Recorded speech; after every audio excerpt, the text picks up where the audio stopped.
to a boom town. Next stop, headed to the moon now. Ooh, wow. Got wins by the boatload, way too high. I need a couple more, cause I just can't stop. Put the ball in my hands, watch, I'ma make it pop. Guaranteed every time I hear the beat drop like way too high. Just can't stop. Way too high. Just can't stop. Way too high. Just can't stop. Way too high.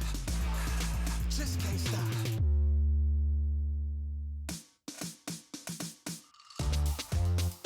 Yeah.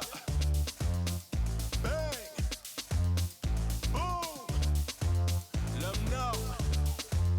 Who you rockin' with? Who you rockin' with?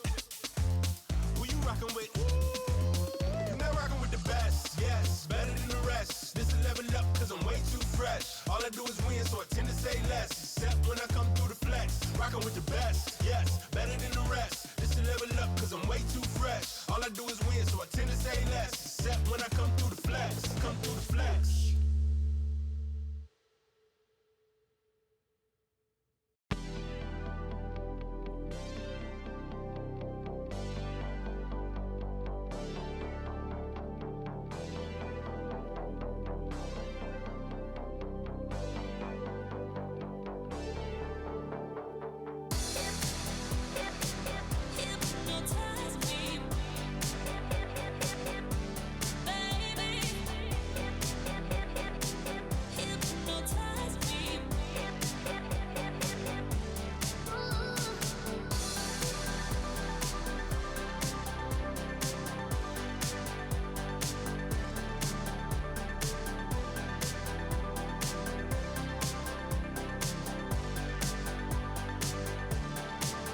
you say you're ready. Yeah. You know, yeah, I figure green light steady. Yeah. Just move where the traffic go. We all have plenty.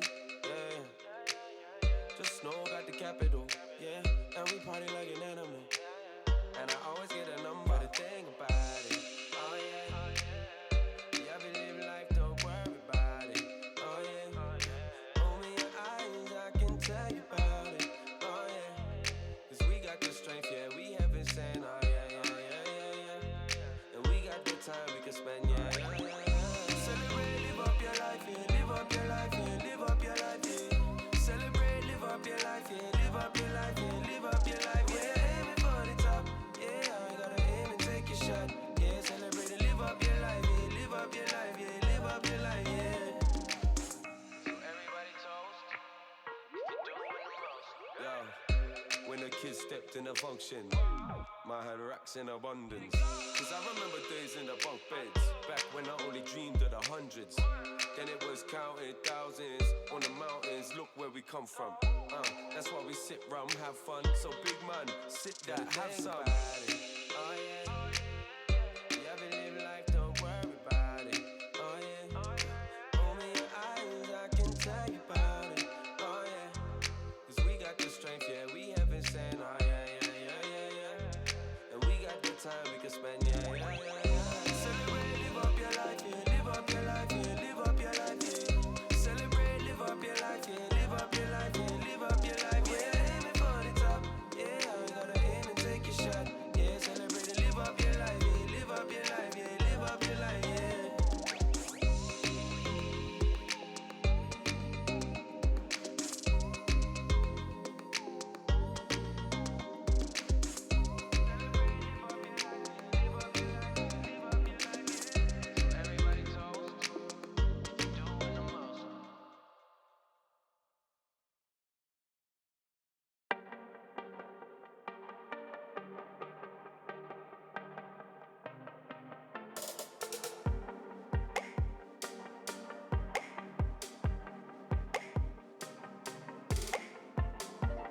Hear that sound, the scene of the stars, song of the sky.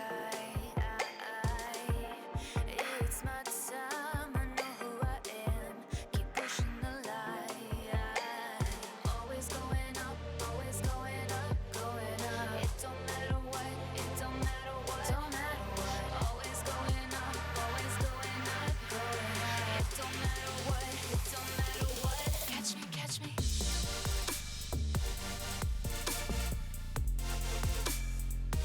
You can catch me at the finish line. Catch me, catch me.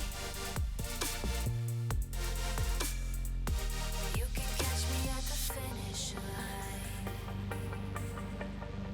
Push me down and I get back up. Come try and find me. 'Cause I know that I'm strong enough. Everything that I've been building up. Now I know what I'm searching for. My eyes are open.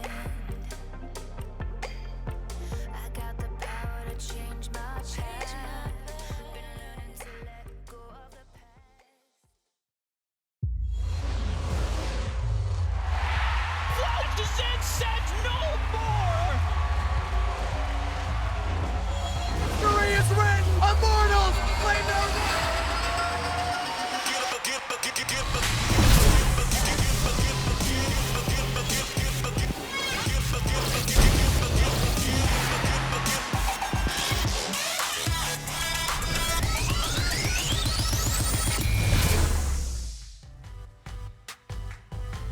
Hello and welcome to everyone watching around the world, live or on VOD, since it's pretty early in some parts of the world like North America and Dublin. Shout out to our production team. We're here in Singapore as Icons 2022 continues today with the group stage. 4 new teams make their debut and their road to the crown starts right here. Hi everyone, I'm Daniel Digon Gonzalez, and joining me for absolute S-tier analysis today, it's the Noise Analysis Desk. That's what I'm calling it, because you guys make a lot of noise and people got to hear it all. It's Riku and TJ. Riku, how are you? Doing great. I mean, yesterday we got to see the WCS teams sadly not win a game. yesterday, but I'm fine. I'm fine. It's a new day. Welcome to what it's like being a WNS fan. TJ, how about you? Yeah, that's my noise. Thank you for the noise. Yesterday, Omega from Brazil made some noise. Riku, we were surprised with how they played, weren't we? Exactly right, because when we look back at the play-ins, the WRL, they have a step-by-step process on how to win games. A lot of these are top jungle heavy, a lot of these are big wave clearers at the bottom portion of the map, and that's their formula. But when we looked at Brazil, when we looked at Omega when they went up against Buriram United, they too owed them in a different fashion. They decided to focus a lot on Almine, on hyper carries, or even when they picked up the Ashe, they did that big lane swap that we haven't seen before. And this is something I'm expecting to see more as the tournament goes on. People playing towards their Dragon Lane. It was something we flagged coming into the tournament with all the patches, that we'd see more AD carries leading the game. WRL, as you were talking about, hasn't made that shift yet, I think largely because what's working has worked. That's true. Yeah. But I do wonder, as we start to see teams pull that tactic out, as we start to move later in the tournament, is that going to be the pocket strat? Yeah, well, hopefully teams will continue to innovate and make some good moves, just like we had some good moves yesterday on the broadcast. Didn't have time to roll it, but now we can. There it is. Rafa, get the dance moves on in there. Oh, what are we doing? Oh, there it is. Wow. Rafa was like the dancer leader here. Yeah, like he was like leading the routine that we're doing. I can't tell if Almine got the moves from you or you got the moves from Almine. There it is. That's my head. What were we doing? I don't know. Jamming. We were jamming. But yeah, that was great. I will say this about Mark. He is infectious. In every single desk I've ever been on, when the wait music is rolling, he is dancing. So that's just true. All right, well, let's see who will be dancing today. With our 24 teams that we started with, we're only down to 16, and that number will cut in half by the end of the week. The group stage is a double elimination tournament, so everyone has a chance at redemption for those teams that lose their first game. They're going to need it, though, because 4 more #1 seeded squads will be making their Icons debut today. Of those new faces joining groups that you see on your screen right there, kind of want to know one player from these teams that you're excited to watch. Oh, for me, it has to be Team Flash's Coyote, right? He had created an impact in the WCS, and when we look back at their tournament run, we look back at his performance, I looked at him as, the big gatekeeper, right? The big gatekeeper, but he can make plays when he is on a carry champion. That early roam enables Team Flash. Look at this timer. It's literally 1 minute and 30 seconds in, and he is slaying everyone. He's skilling everyone. Double kill on this Lucian, and it's so rare to see this quadra kill play at this early in the game. And from the early game, I think, to the late game, we have Luna on the opposite side, who is the player everyone has been waiting to see on the international stage. He looked really good at the Horizon Cup a year ago, where he was kind of the only Dragon Lane carry who was carrying. Now, a year has passed, Rolster are playing to him. The entire world is in a little bit more of a Dragon Lane meta. He is the player that needs to stand up for Korea to make an impact on the world stage, something they've not looked too good for so far. Yeah, and to be fair, Almine, I think, was the first person to really do that and have a whole team play around them successfully yesterday with Omega. But there's 10 of us broadcast talent here. 7 of us had put Luna as one of the top 5 players to watch. So we'll keep an eye out for Rolster-wise Dragon Laner. For me, we lost a little bit of hope yesterday or last week with Sentinels going down, but the new hope, it's Immortals and specifically Levmont. If Levmont is, or if the team around Levmont are planets, Levmont is the moon and the sun and everything. I was going to say the moon's kind of the I almost got it. The sun. Levmont is basically the heartbeat of that squad. Right. If they're going to have a chance later today in their matchup, it's going to be Levmont leading the way there. All right, today we're going to be watching the first matches of Groups A and D. And before we get into it, we polled all of our casters to get their predictions on those 2 groups. And as you can see, Group A right on in there. And look at us. We like Flash and Nova. I know, right? Flash and Nova all the way through. United with this in this analyst desk. Yeah, the only people that don't agree here are Hells and Kangas. So I will say one thing that's interesting. I don't know if this is reflected here, but everyone seems to have predicted Team Flash to come out ahead of Nova. Yes. And that, I don't know if the order is reflected, but that is interesting because that would mean that this is the first time any team has beaten a Chinese roster in a BO3 set. That would be what needs to happen for Team Flash to leave this group. That's right. In first place. And I had confirmation. It is in order. Wow. Again, a lot of these predictions were made before the play-ins started. So we'll see if it holds true with these selections here, because we know that the WRL has been pretty dang strong. And now we'll take a look at Group D. This is where it gets a little messy and a little jumbled with our predictions here. We've got some JDG. Everyone has JDG except course. Rafa, who doesn't pick JDG at all with Immortals and Liberty. That's some hardcopia. We got Roster Y making it on through. Oh, boy. It's half and half. I feel like it's between Liberty, IMT. Well, it's not half and half. It's between 3, right? Everyone JDG. I find it so hard to, like, Rollster are the messy one. Everyone agrees, except for Rafa, that JDG are going to be the best team out of this group. Yes. What everyone's questioning is what that second slot is going to be. And I think Liberty, I think Rollster, and I think Immortals are all in with a shot, but Rollster are the strongest team coming in from what we have seen so far, even with how shaky Korea has looked as a region. Absolutely. I agree with that. I just told myself I would always pick a North American squad, but after watching JDG play in the play-in stage, I was like, second place is good. Second's Yeah, good. it's okay. And then again, they'll have to get through Liberty. They'll have to get through several of the other squads as well, Roster Y. So it is a very difficult group to have one of the underdogs make it on through, but I am hopeful. Now, it's time to bring in Kangas, the fourth member of our crew, the Minnesotan Muscle. Kangas, you made a bold prediction and bet during Horizon Cup last year. You're not going to do it again this time, are you? D-Gun, let me give you a little history lesson. Let me remind you and everybody at home, 223 days ago, I bet Old Glory that North America would make it out of the group stages at Horizon Cup. Is that your into beard? the knockout stage. That is my beard. Thank you Okay. for asking. 220 days ago, Tribe failed to make it out of the group stage and into knockout stage after a tough loss to SBTC from Southeast Asia. Now, coincidentally, 220 days ago is also the last time that I shaved this beard. Now, 220 days, that's a long time. That's 220 days of work. 220 days of effort. 220 days of dreams. Dreams of one day coming I feel like back you to just the international stage Yeah. and We were proving to there? the world, proving That's to when you two everyone did. No, we're Word out. blurry. that the Who knows who that is? WNS is a threat. So yes, I will be betting the old pride of North America that Immortals will make it out of the group stage and Steve into the Kangas. knockout stage at Icons. And I don't know about you, D-Gon and TJ and Riku, but I can't wait to see what old American Muscle looks like after 365 days. Hi, Steve Kangas, quick check. We Yeah. are still talking about your beard, right? That is Yes. what's okay. Okay, Yes. got it. Yeah, I don't know, Kangas. I think you went from looking like a normal Kangas there to like truck driver Kangas with the American afterwards. Well, the secret is backbone. it's the same guy. You can honestly pull off the look either way. But yeah, the beard does go by many names, of course. But I just got to say, I think that I could go for a full 365. I do think Immortals have this. And Rafa agrees with me. Ooh. Yeah. So there's 2 of us. I mean, I agree too. 3 of us. There's 3 of us. Almost Okay. dozens. Well, we'll see if Old Glory will be able to stay in on your chin or if it will fall to the ground. We'll Glory. by the end of the week. Thank you, Kangas. All right.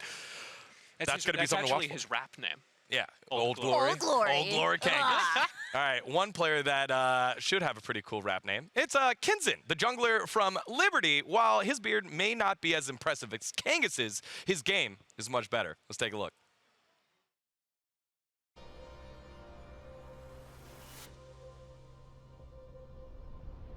Então, meu nome é Bernardo, mais conhecido como Kinzin, jungler da Liberty Esports.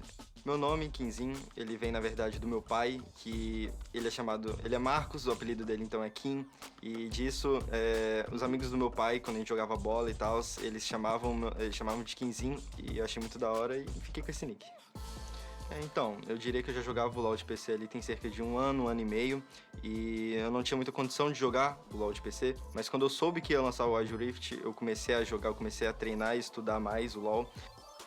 Então, eu estudo a música desde meus 10 anos de idade, então dessa época aí, dos meus 10 anos de idade, ali dos 8, 12, eu jogava tanto bola, eu sempre fiz muitos esportes, eu sempre fui muito imperativo. O próprio futebol eu já cheguei a jogar profissional. Kinzen, ele ajudou a gente numa fase muito difícil, que a gente tava procurando novos players, então a gente achou ele foi um alívio pro nosso time. E aí acabou que me chamou para fazer um tryout, um teste, e eu acabei entrando. né? Acabei fazendo esse teste, conseguindo entrar na Liberty, e aí que mudou minha vida toda, né? Tive que adaptar, eu tive que deixar os meus estudos de lado, a minha música ali, mas nunca deixou de ser um hobby. A relação dele com a música, ele gosta muito de dançar TikTok e ele tem uma flauta também. Quando ele toca a flauta, a gente fica escutando. Às vezes anima a gente, às vezes dá vontade de xingar ele porque é muito alto, mas é isso, no geral é muito positivo. Então, eu segui com isso e aí acabou que a Liberty virou o meu sonho e minha carreira profissional. Então, foi um achado muito especial porque a gente confiou bastante nele e ele deu o que falar, ele entregou as expectativas. Desde que eu entrei na Liberty, eu me senti muito acolhido pelos ambos os jogadores e coach, pois eu me senti muito acolhido pelo fato de a gente ter uma idade muito parecida, então a gente tem uma sinergia tanto dentro de game quanto fora. Inclusive a Liberty, ela é um time que tem a maior média de jogadores com menor de idade. Então, eu diria que, por um lado, você ser mais novo, tipo, ajuda muito em mecânica, como é que você lida no jogo, mas a parte mental talvez é a que mais consiga ter mais dificuldades. Quinzinho é uma pessoa muito animada e ele é muito jovem, então ele ajuda muito fora e dentro do jogo. E tem uma característica dele que ele é muito emotivo. Então, se o clima do time tá ruim, ele percebe e ele tenta animar todo mundo pra cima. E isso faz muita diferença no dia a dia e no jogo. Porra, a gente é como uma família, então esses caras pra mim é tudo. Pelo lado, acho que pessoal dos times, pelo lado de fora dos jogos, eu acredito que o Brasil ele tem um estilo muito, acho que divertido de jogar. Eu acho que é um jeito muito mais feliz, é um jeito muito mais alegre de se jogar o jogo. Agora, dentro de jogo, eu acredito que o Brasil tem aquela parada de, tipo, você tá fightando o tempo todo, você tá comprando todas as teamfights, pegam composições pra acabar conseguindo ter a melhor fight do jogo.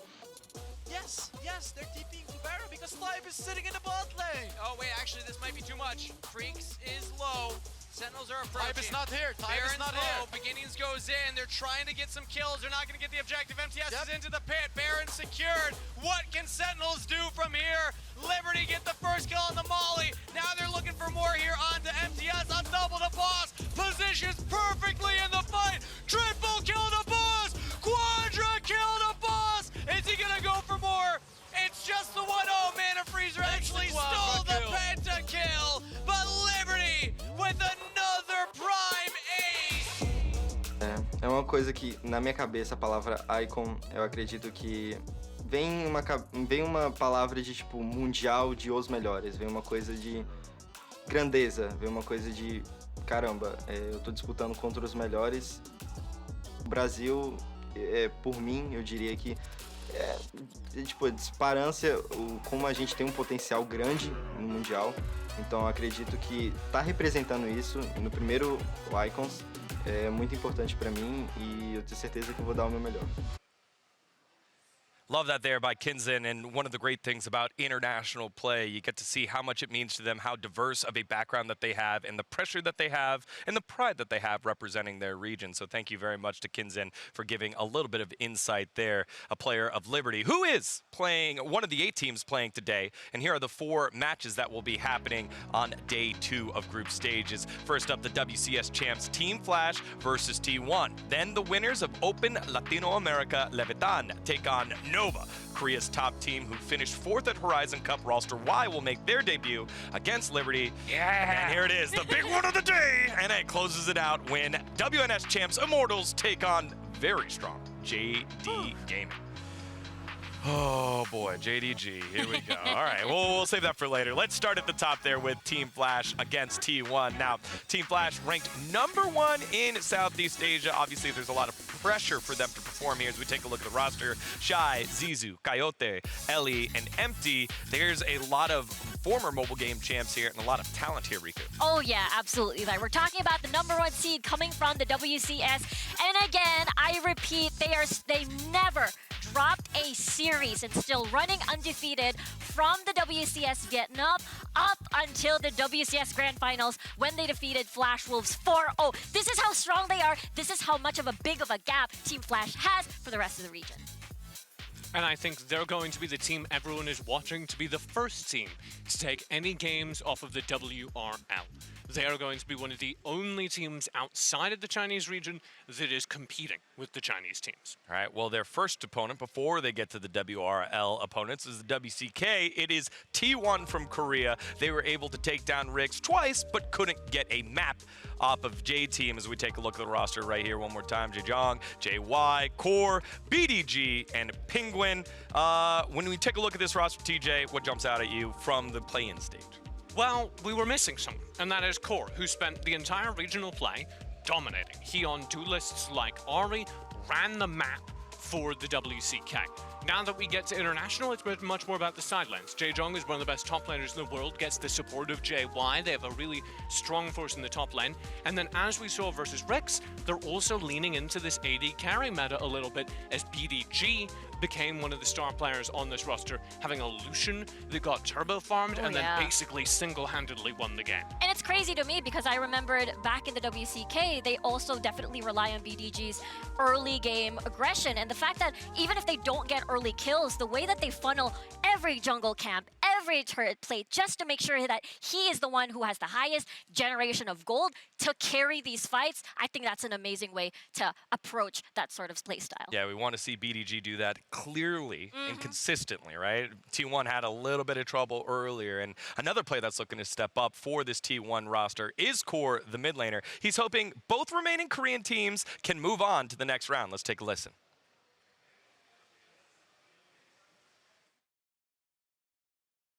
T1 와일드리프트 팀 미드라이너를 맡고 있는 코어 정용훈이라고 합니다.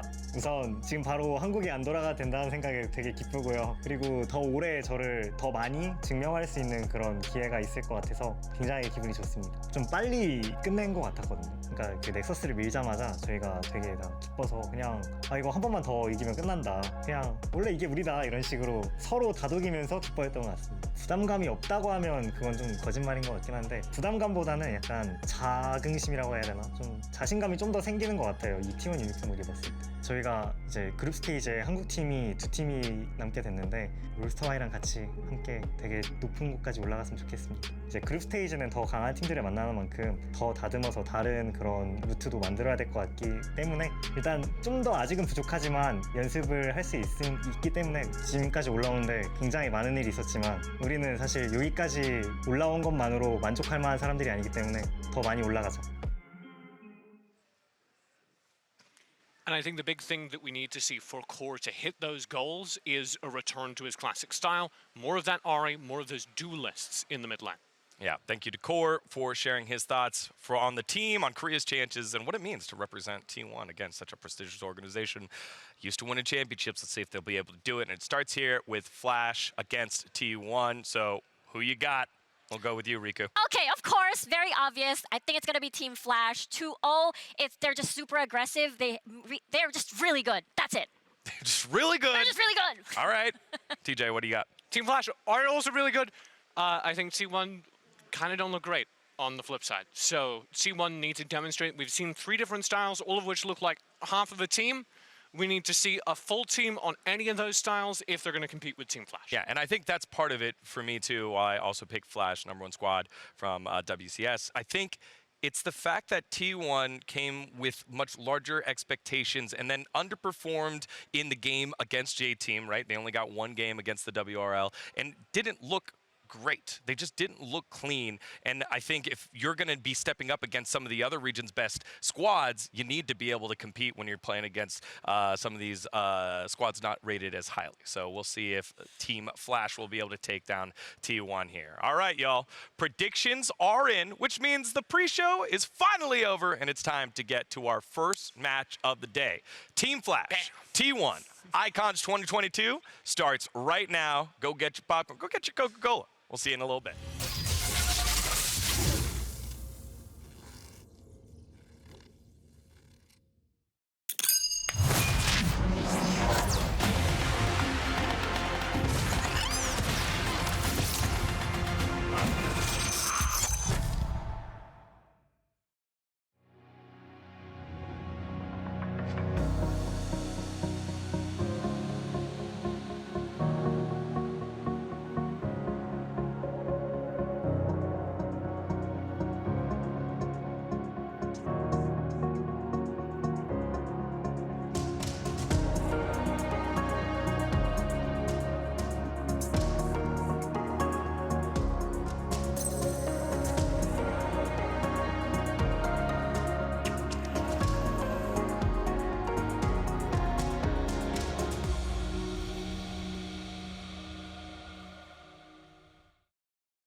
Representar minha região no Group Stage do Icons, eu não tenho palavras para explicar, só digo que eu estou muito feliz e muito grato.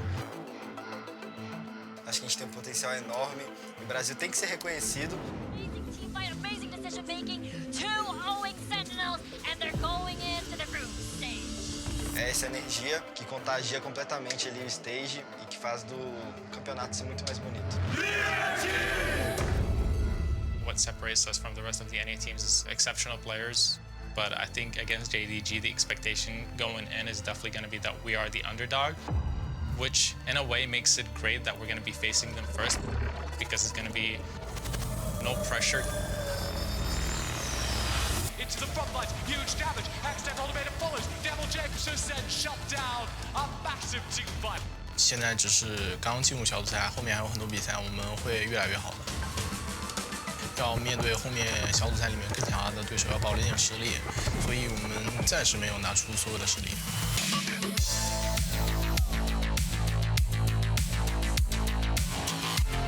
Vou dedicar o máximo que eu conseguir e, eu vou ser sempre a melhor versão de mim mesmo.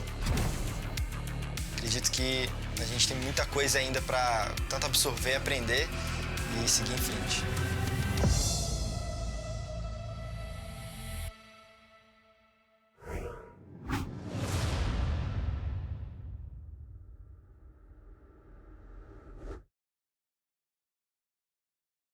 I'll live up to the hype.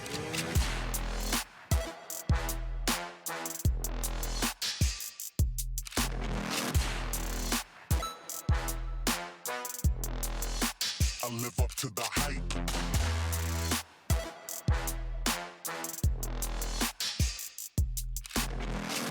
Only 4 teams have yet to make a debut on the Icons Global Championship stage, but by the end of the day, that number will be 0 as we start to keep things moving along. Team Flash and T1 will start the day off in their match to see which team continues on the group stage. I'm Grant, and with me is Hell's Devil as we get ready for our very exciting first match of the day. Oh yeah, we're finally gonna see Team Flash. This is the team that absolutely destroyed Flash Wolves. We saw how great Flash Wolves is already, and we're gonna see Team Flash right now, who is apparently a much better team. They talked about it on the analyst desk. If there is a team... It's not apparently, they definitely are. I'm gonna go in with that much. They talked about it on the analyst desk, right? They said if there is a team that beats one of the WRL teams, this is the team. Absolutely. We have to keep our eyes on Team Flash to see what they have in store for us. On the flip side, we also have T1 coming in for the WCK. We've seen so far they've had some difficulties going into the competition. We saw in the case of Quantum Freaks, they were unable to continue in, and so the fact that T1 was able to make their way through was a very big sign of relief for the WCK, I'm sure. And T1 did get destroyed by J-Team, but you know that's not a thing that you should be ashamed of, because J-Team is such an incredible team. So T1 definitely has to step up their game. And I love how JDG in that video said, we're hiding our strengths right now. Like, this is the beginning phase. But for T1 right now, they've already gone through the beginning phase, right? They've already gone through the planes. They have to show their full strength right now. Otherwise, they won't get any further in this tournament. That is a very difficult position to be in. Yeah. Right? You are constantly on the verge of elimination.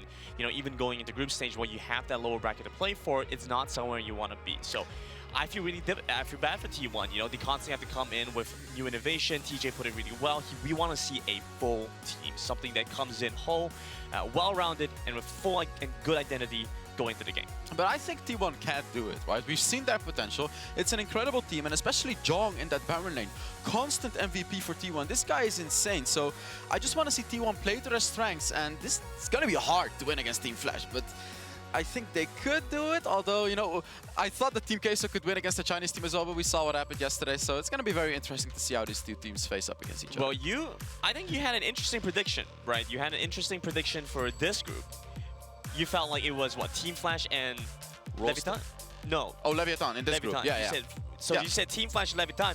So you feel like Team Flash and Leviathan are going to go out of this group. Yeah. And so what happens to the Chinese team here? What happens to the WRL? I think they get beaten. I think we haven't seen much of Leviathan yet, but we do get into the draft right now, and this is the beginning of the game, right? Like, this is where half of the game is already played. And we see an Olaf ban, we see a Camille ban, and interesting, actually. Team Flash decides to ban Camille. I would say this is a target ban against Jong, because Jong, I believe over half of his games were Camille games, so it seems like Team Flash actually decided to go for the target bans. A really powerful champion overall in Team Flash. do not want to deal with it, so they ban away the Camille. But T1 also doing a really good job of trying to shut down Zisu's jungle. We've seen how powerful Zisu can be in that jungle role, especially when you have so many other good junglers going up against you. In the WCS, guys like Helios, guys like Shaz, rather, you know, we're definitely giving him a run for his money, and so Zisu going into this one will not get his preferred jungle picks. And I like that we're already seeing this respect ban, because, you know, when you see target bans, this is a respect ban, because, you know, Camille is really good, but it's not a champion that always gets banned, like Desana, for example. This is a respect ban. Team Flash knows Jong is one of the star players of T1, right? So we see a Jace ban, we see an Olaf ban, these make sense. And as you said, the Kazakhs ban, good ban against Zisu as well. Zisu is a very, very big threat for T1 right now. I've seen this guy play, and I can guarantee you right now, he's gonna do an insane job in that jungle for Team Flash. And that's something I want to look out for, right? How these two jungle matchups are going to play out. JY versus Zisu. We've seen Team Flash play before. They love to play towards the top side of the map. T1 start things off with Delusion. So, something that I want to mention about Team Flash is, I believe yesterday we saw the Ashe Lux combo, right? Omega Esports pulled it off. Team Flash is another team that pulls off this combo. They've done it many, many times in their region. So, are we gonna see it? Are we not gonna see it? It's probably not gonna be picked against a Lucian though, because Lucian can't dodge the roots from Lux. But just so you guys know, you know, Team Flash is also one of those teams that pulls off this crazy Ashe Lux combo. And Team Flash has been on a hot streak recently, not only winning the WCS, but also winning the SEA Games, and then now coming into the Icons Global Championship. They are the best in Southeast Asia. By far. Yeah, by far. Against teams in the WCS, doesn't seem like anyone can keep closer now. Will they finally be tested? Will it be the WCK team first or the WRL team later? So the question is this going to be a mid lane Lucian? And we see a Corki as well. These are probably going to be two champions with Hull Breakers. We see that coming, and this is a standard thing. And Wukong, this is a very, very big power pick for T1 right now. Yeah, pretty standard overall. T1 will also go for the Ziggs at the end of that in the first pick rotation, trying to pick up something with good clear, giving them some time to play the game. Otherwise, this Lucian has been flexible so far, but likely, like you mentioned, in the mid lane. And I feel this is also a bit of a denying pick for Team Flash, because Ali actually loves to play the Ziggs. He played Ziggs a lot during the regional tournaments in Southeast Asia, so I feel T1 is not just picking it for themselves, they're also kind of denying it. And I know that Ali also loves to pick the Ashe, but Lux Ashe is not going to work that well into this composition, and we see a Renekton. This is a pick that Shy is going to excel on. The Renekton comes through from Shy, especially into the likely Wukong matchup. Seems like Team Flash want to give themselves something stable in their top side. Could still see the Varus come through for Team Flash, something Ellie has also played a lot of. Otherwise, like you've mentioned, I think you've said that the Lux has been a new up-and-coming pick Team Flash have played it for. Might want to go for something similar. You know what I find interesting, Brandon, is that Team Flash is taking this early game approach. You know, they have the Corki with the packages, they have the Lee Sin, and they have the Renekton. These are all very strong early game champions. So I'm seeing Team Flash pull off a very aggressive early game, go for every objective, push turrets, ganks, and stuff like that. So they ban out the Jax to not give kind of a safe jungler to T1 right now to scale into that late game. I'll tell you what, Team Flash are the kind of team that will go into games and they will blow your mind. Because I don't know if you've seen this, Coyote has gone in with Garen mid, right, and got a quadra kill before first dragon. Oh, wow. You don't see that too often. No, and it's something that Team Flash does so often. We see a lot of the support pool now banned out though. Stuff like the Nami, the Thresh, the Rakan taken away on both sides. Yeah, both teams haven't picked supports yet. So we can see, you know, they're both banning away supports. Team Flash banning away that Nami. T1 banning away the more aggressive supports, because they do know that Empty loves to play the Thresh, the Rakans, you know, those more aggressive. There it is! There it is! They still pick it! You still get the Lux. Yeah, I was talking about it. I didn't really see it coming, but that's definitely, well, is it gonna be a Lux Ashe? Probably not, because they already have a Corki. Lux support possibly, but yeah, they pull off the Lux. Might be the Lux coming in here, maybe in the Baron side. Ellie has played it before as well. Well, not the Baron side, the Dragon side rather, the Dragon lane, and just having a engaged style support or something with Peel. We'll have to see what they want to go for. They do still have the last pick. That's a Lulu with a Lucian in the Dragon lane. Is this? I believe this is the first time we've seen a Lulu during the Icons. Yeah, this is the first. We've seen it before. We've seen Lulu with Vayne. Yeah, we've seen it once before, but we don't see a lot of Lulu. But T1 is doing it right now, so they're putting a lot of resources on BDG on that Lucian, and he can pull it off. If there's one guy that can carry the game, it's BDG. And Graga's coming through from Team Flash as well. Oh man, this is looking like an interesting draft. It's just a loose Lux. It seems like it's Lux in the Dragon lane with the Gragas and then Corki in the mid lane. Very, very interesting from Team Flash. Yeah, something that Team Flash seems quite well practiced on. You know, they've been giving some inklings to that in the WCS in their regular season play, but now going into the international stage, we'll continue to stick true to that. And I know, Hells, you've been saying even prior to the Icons that you were expecting a lot more power in the Dragon lane role. BDG now, the WCK as a region, like to play towards the Dragon side with their marksman. How do you feel about this Lucian Lulu carry? Yeah, and I love this pick into the Lux because, like, if Lux catches out BDG on the Lucian, you have the Lulu to back him up, right? Like, you have the Lulu to give him the shields, to save him, and he should technically be able to survive it, although it's very big to deal with a Lux and a Gragas full engage, right? I love the Garen pick for Coyote, by the way, because he can frontline those Lux bindings. He can tank all of that. So it's going to be up to T1 to play this game well, to tank up the Lux engage and to win the game. I like the draft that T1 gave right now. But we also see a lot of pickup potential and early game potential from Team Flash, right? You said the Renekton, the Corki, the Lee Sin. Definitely. The early game is going to be massive from Team Flash. So as long as Team Flash doesn't get like a 5k gold lead before the first Dragon, I think T1 should be fine, but I don't think it's going to be that easy for them in the early game, right? Team Flash is going to push their advantage. All right, Team Flash, you heard that. Hells wants to see you guys get a 5,000 gold lead before first Dragon, so one for every minute of the game, right? Yeah, it is possible. One extra 1,000 gold lead for every minute of the game as we start this one off. Team 1 and Team Flash. One of the last few teams to debut on the Icons Global Championship. Team Flash looking for a win to start this one off. Oh yeah, and we can see Jong playing that Garen and Shy playing the Renekton. And Renekton is the one champion that can absolutely destroy a Garen in the Baron lane. And I see Zissou chilling on top there. You know, he may be looking for some stuff, but yeah, early game aggression is the name of the game. It is interesting to see the Wukong go into the jungle, though. We've seen it a lot more in lane, especially with his Stone Skins passive. Does very well into a lot of matchups. So bringing the Wukong elsewhere as a flex pick is quite nice to see as well. Oh, and Jong is doing very, very well into Shia, using his Grasp of the Undying very, very well. And BDG going for some aggression as well. We see both teams are looking for aggression right now. I thought it would be Team Flash looking for aggression, but it actually seems like T1 is also, you know, they're not holding the brakes. Trading tit for tat. You know, you can't always hold back on one side. And oh yeah, definitely. And it seems like Zissou is still farming his jungle, you know, just making sure he takes that golden experience, not going for the early game aggressiveness I was talking about. And Jong, every single time using that Grasp of the Undying, making sure he destroys Shy on that Renekton.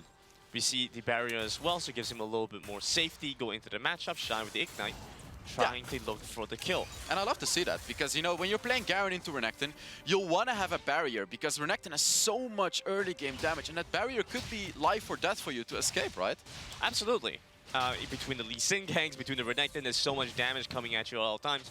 Barrier could really be that difference maker. We do see both sides trying to pick up the Skull Crabs now, slightly slower. Nobody's really looking for anything too aggressive. Ooh, T1 is invading right now, and I feel this is a bit dangerous because JY may not be ready for Zissou coming to him, because they do have a controller, and you can see it. He knows it as well. He doesn't go for it. It's a bit of a time waste for JY, but it's okay, I would say, as long as they don't die. Sure, vision picked up here for JY while he goes over to the blue buff, but like you said, nothing gained.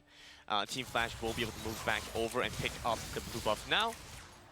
Yeah, and I think this is good. This is fine for T1, right? Like, even though they're probably going to be behind a little bit of gold, because JY did waste a little bit of time as opposed to the rotation of Zissou, but it's okay. As long as you don't lose early game, you should be fine into this composition. T1 has the late game composition, and here you can see the experience. It's fine. Like, no one is super ahead, no one is super behind. T1 is doing a very solid job right now. Maintaining a close game state benefits T1 quite a bit here. Yeah, definitely. With that composition that they have, like, I actually think Team Flash has, like, no chance to win the late game. I would even go as far as saying that. So it's crazy to me how Zissou hasn't ganked a single lane yet. I think he should not have approached the game like this, because, like, you're playing Lee Sin. This is one of the strongest early game junglers in the game.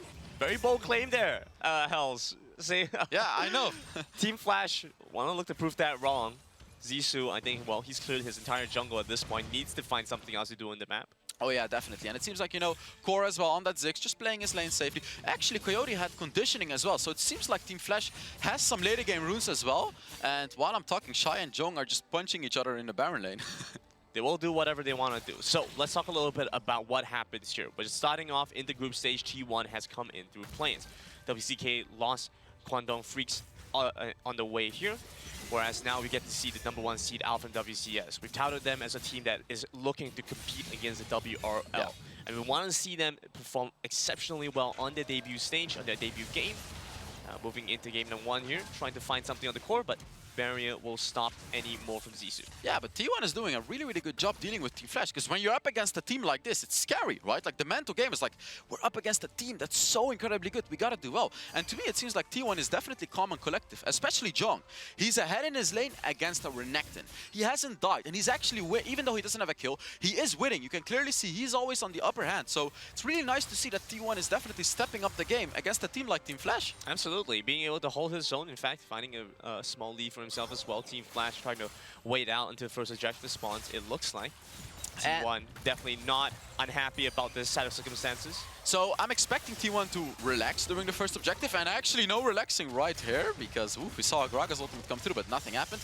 A thing that I want to talk about, however, Grandin, is Team Flash has a hull breaker on Coyote. This is an advantage that they're gonna have, because T1 does not have the hull breaker. So the question is, how are they gonna play around it? There's a difference there to be had for sure. Not having the hull breaker makes it a little bit more difficult, but of course you still do have the Ziggs. Shy looking for a trade up in the top side against Jong, gets him very low.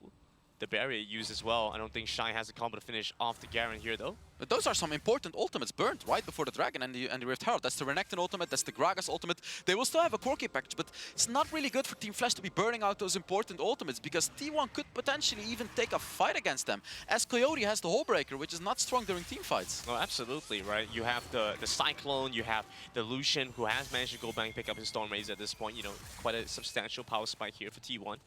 Unfortunately for them, it looks like they're a little bit late to this, so Team Flash will be able to start off the Dragon first. T1 trying to trade for Rift Herald. Yeah, T1 is obviously going to trade this one, right? They don't want to be fighting up against that early game composition of Team Flash, and this is good. Team Flash is going to move over now, though. T1 need to finish off the Rift Herald quickly. They got to be fast. I'm not sure if they can make it. It's at 3k health right now, and Team Flash may look for a fight right here. They're getting pretty close. Moving on to the Rift Herald right now. Smite finally does come across Shine just seconds too late. Team Flash get the Dragon and Team 1 get the Rift Herald. And yet again, I would say this is fine for T1. Although we can see Zissou looking for some aggression right here. He may try to go for a gank, but they're not getting anything. This is an 0-0 game. Objectives are traded, no gold leads. Like, this is not how Team Flash wants this game to go, because very soon T1 is going to be getting a turret as well with that Rift Herald, which is actually going to get them a lead. T1 want to be able to find that first turret, especially when you have the Ziggs, so very easy to make that happen. Oh, Zissou wants to go for it again. He's waiting right there. He's waiting. Camps. He has the angle, looking for the catch on the core, but Core still with his flash. Still no kills for Team Flash. It's still 0-0, and Zissou's looking for another gank. So he's going to make his way down to the bottom side instead now. Sonic Wave will not connect. This is just a tragic game for Zissou, to be honest, Grandin. Like, he constantly tries to look for a gank, because he knows if he doesn't get a single gank in, they just won't win the game, and he's gonna go for it again. Well, T1 have overstayed their welcome a little bit. He lands it on the Penguin, though. Moving on to the Lulu first. Won't manage to see the Wild Growth come across. Penguin's still alive.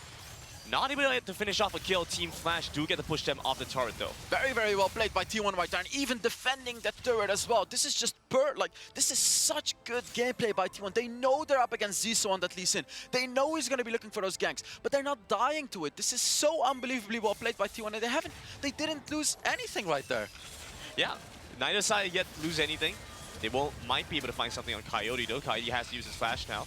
Ultimate comes in, barrier from Coyote, dodges away for the bouncing bomb, but not bad by the satchel charge, getting a little bit risky. Zissou is nearby, and so T1 are going to have to back off. Oh, that was a close one as well, and we're still sitting in 0-0 in this game right now. Both teams are trying to play it so cleanly. They haven't gotten a single kill yet. No gold leads, nothing. Shy is waiting in that bush, but I'm not sure if he can 1v1 BDG and Penguin right there.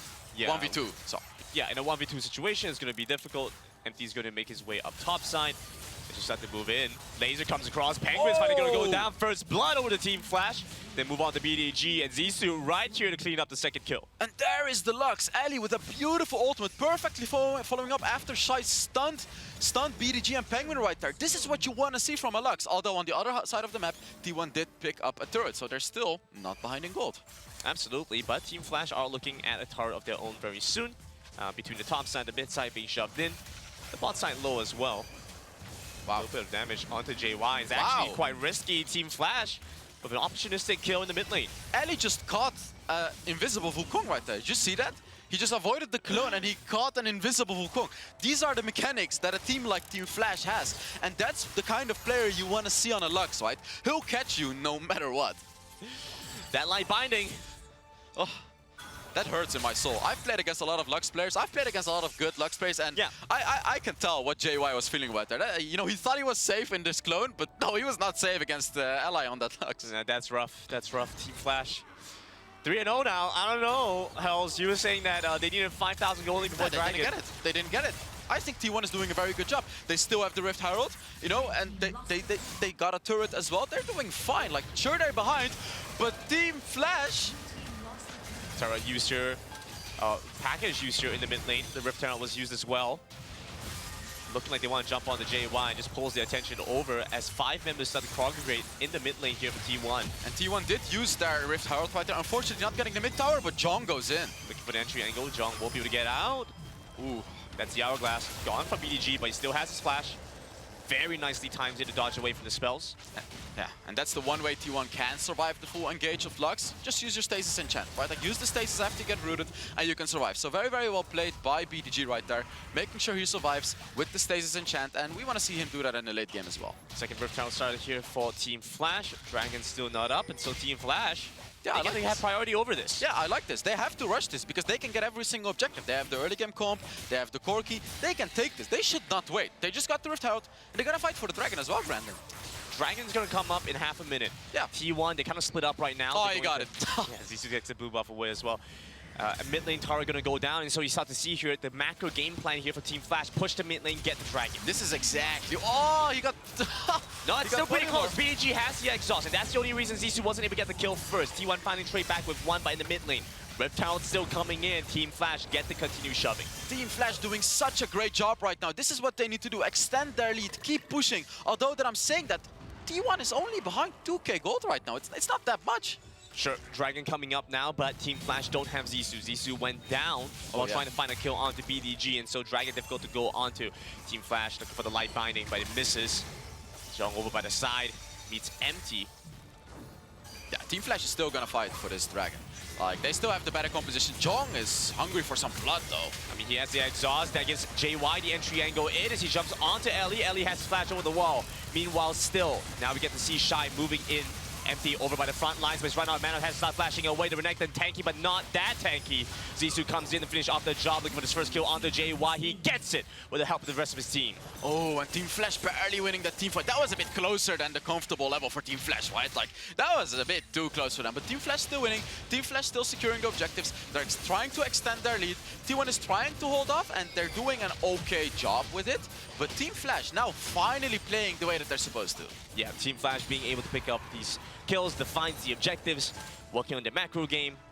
Looking good for Team Flash. Oh yeah, definitely. They got 2 Dragons already, they got a Rift Heralds, and they got a Gold League now. The only thing is, just make sure T1 does not reach that late game. BDG on that Lucian, combined with Penguin on that Lulu, that is one of the scariest combos you could deal with in the late game. Because normally a Lucian is not that strong in the late game, but when you combine a Lulu with a Lucian, that's where it gets super scary.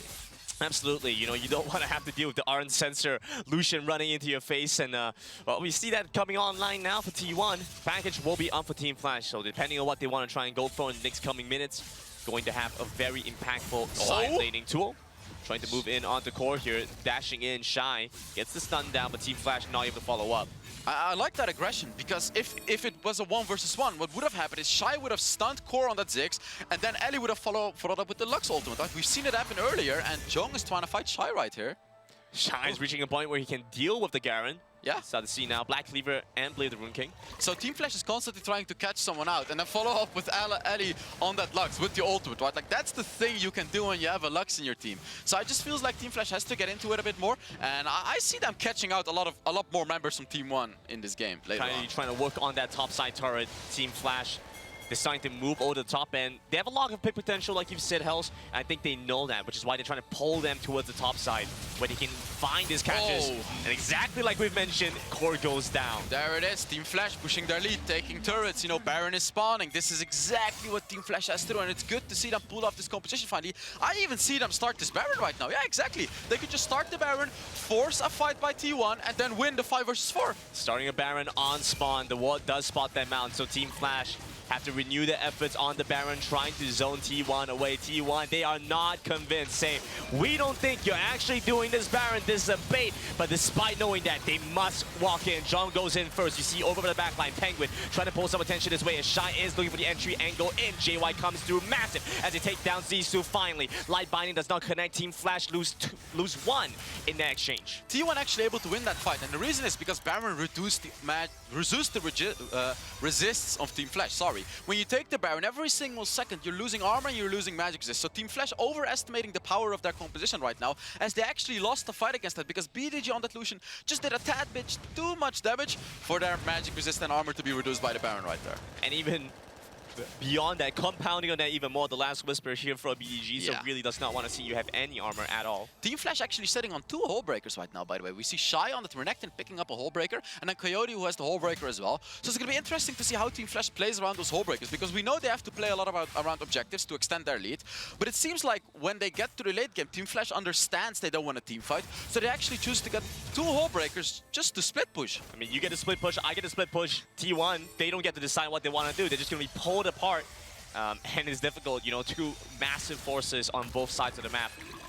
Oh yeah, and meanwhile BDG picked up his 3rd item on that Lucian, by the way. He's going for a hyper carry Lucian build. That's a Storm Razor, that's a Solari Charge Blade, that's a Cerulda's Grudge. These are hyper carry items. I mean, I've always loved Cerulda's Grudge as an item. Empty, caught out in the mid lane. Team Flash start running away. We start to see the power of the Cerulda's Grudge as BDG runs them down so quickly. Flash coming through, BDG gets knocked away by the Dragon's Rage, but Zissou gonna fall here. Trying to find a trade back onto Core. Shy dashes in, jumps onto the Ziggs, and Ziggs still has the minefield, trying to slow the Renekton, but Team Flash spot this out and are rotating back. Oh, and you can see it, Coyote on the opposite side, pushing an inhibitor turret. BDG. While this fight is happening, Coyote's getting the turret. Ellie going to go down here to JY, gets a prismatic barrier, actually does not here, still has Light Binding. Won't be able to find the final spell to kill off the Wukong. Coyote in the bot side. Get the turret, Coyote! Get playing the turret. a different game for the rest of his team. He's playing for turrets, the macro game here for Team Flash. There you go, exactly. Team Flash knows they don't want to fight. They just get turrets. They get the double hull breaker, they split push, they get the turrets. And now Team Flash has a massive advantage because they got that bot lane inhibitor tower. How is T1 gonna get to that Baron without having someone in the bot lane right now? They're going to have to constantly be aware of that, so either pick up the teleport or go for something else. I mean, it's going to be difficult, for sure. Team Flash is just playing so incredibly well. Even though they screwed up a few times during teamfights, this is what's supposed to happen with their composition. They cannot win a late-game teamfight against BDG. And as you look into this replay, you can see it, right? Even Jong, who is the tankiest member from T1, he goes in like crazy, you know. He goes in, he tanks up everything, and then Team Flash has no chance. Right here you can see it, right? BDG is fearless. Reason that he's fearless is because he has Penguin on that Lulu backing him up as well. He should not die. Unless he gets bursted down like crazy and I mean, look at that, look at that. Zissou looking for an angle on the BDG. BDG gets kicked into Team Flash, but the rest of his team here to try and protect him. Not back once again. Zissou over by the side. It's Coyote that finds a kill onto the Lucian. BDG down, and Team Flash have taken away 3 on the side of T1. Oh no, this was the moment for T1, and it's now all falling apart as the Elder Dragon spawned. All it takes is one team fight and a quadra kill for Coyote again. Oh no, what happened? One team fight and the game is just over right now. Teleport through from Team Flash in a methodical fashion. They get it exactly done like they need to. No pentakill for you today, Coyote. But it will be game number 1 going over to Team Flash. What happened, Grandin? That was a game that T1 could have won, but they screwed up one team fight. And because Team Flash had set up this game so incredibly well, by taking that bot lane inhibitor, by taking 2 mid lane turrets already, one mistake was the game for them. I mean, playing into the palms of Team Flash, honestly. Team Flash, while it may have seemed like a slow game, I'm very confident that that was something they were looking for as well, right? Zissou was not overly proactive. We saw how T1 was able to shut down teams that were. And so I think Team Flash have been able to identify some of those issues and honestly come back in with a game plan against Team 1. I love how they exactly knew what they had to do, right? The only thing they had to do is just kill BDG, who was the Lucian. And that's exactly what they did. Zissou was just waiting during that fight, and all he did was kick BDG in the middle of his team. And that's why he died, right? Lulu ultimate, Lulu shield, it doesn't matter. If you're in a 1 versus 4 situation, you're still gonna die. And after BDG died, it was over for T1.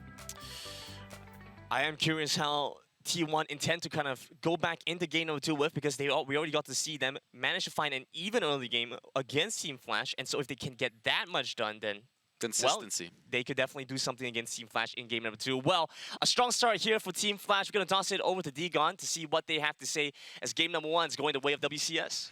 Thank you very much, Grandin and Hells. Grandin, nice shirt, man. That's a nice start as well to the day, as it is a win here for Team Flash, the #1 squad from WCS.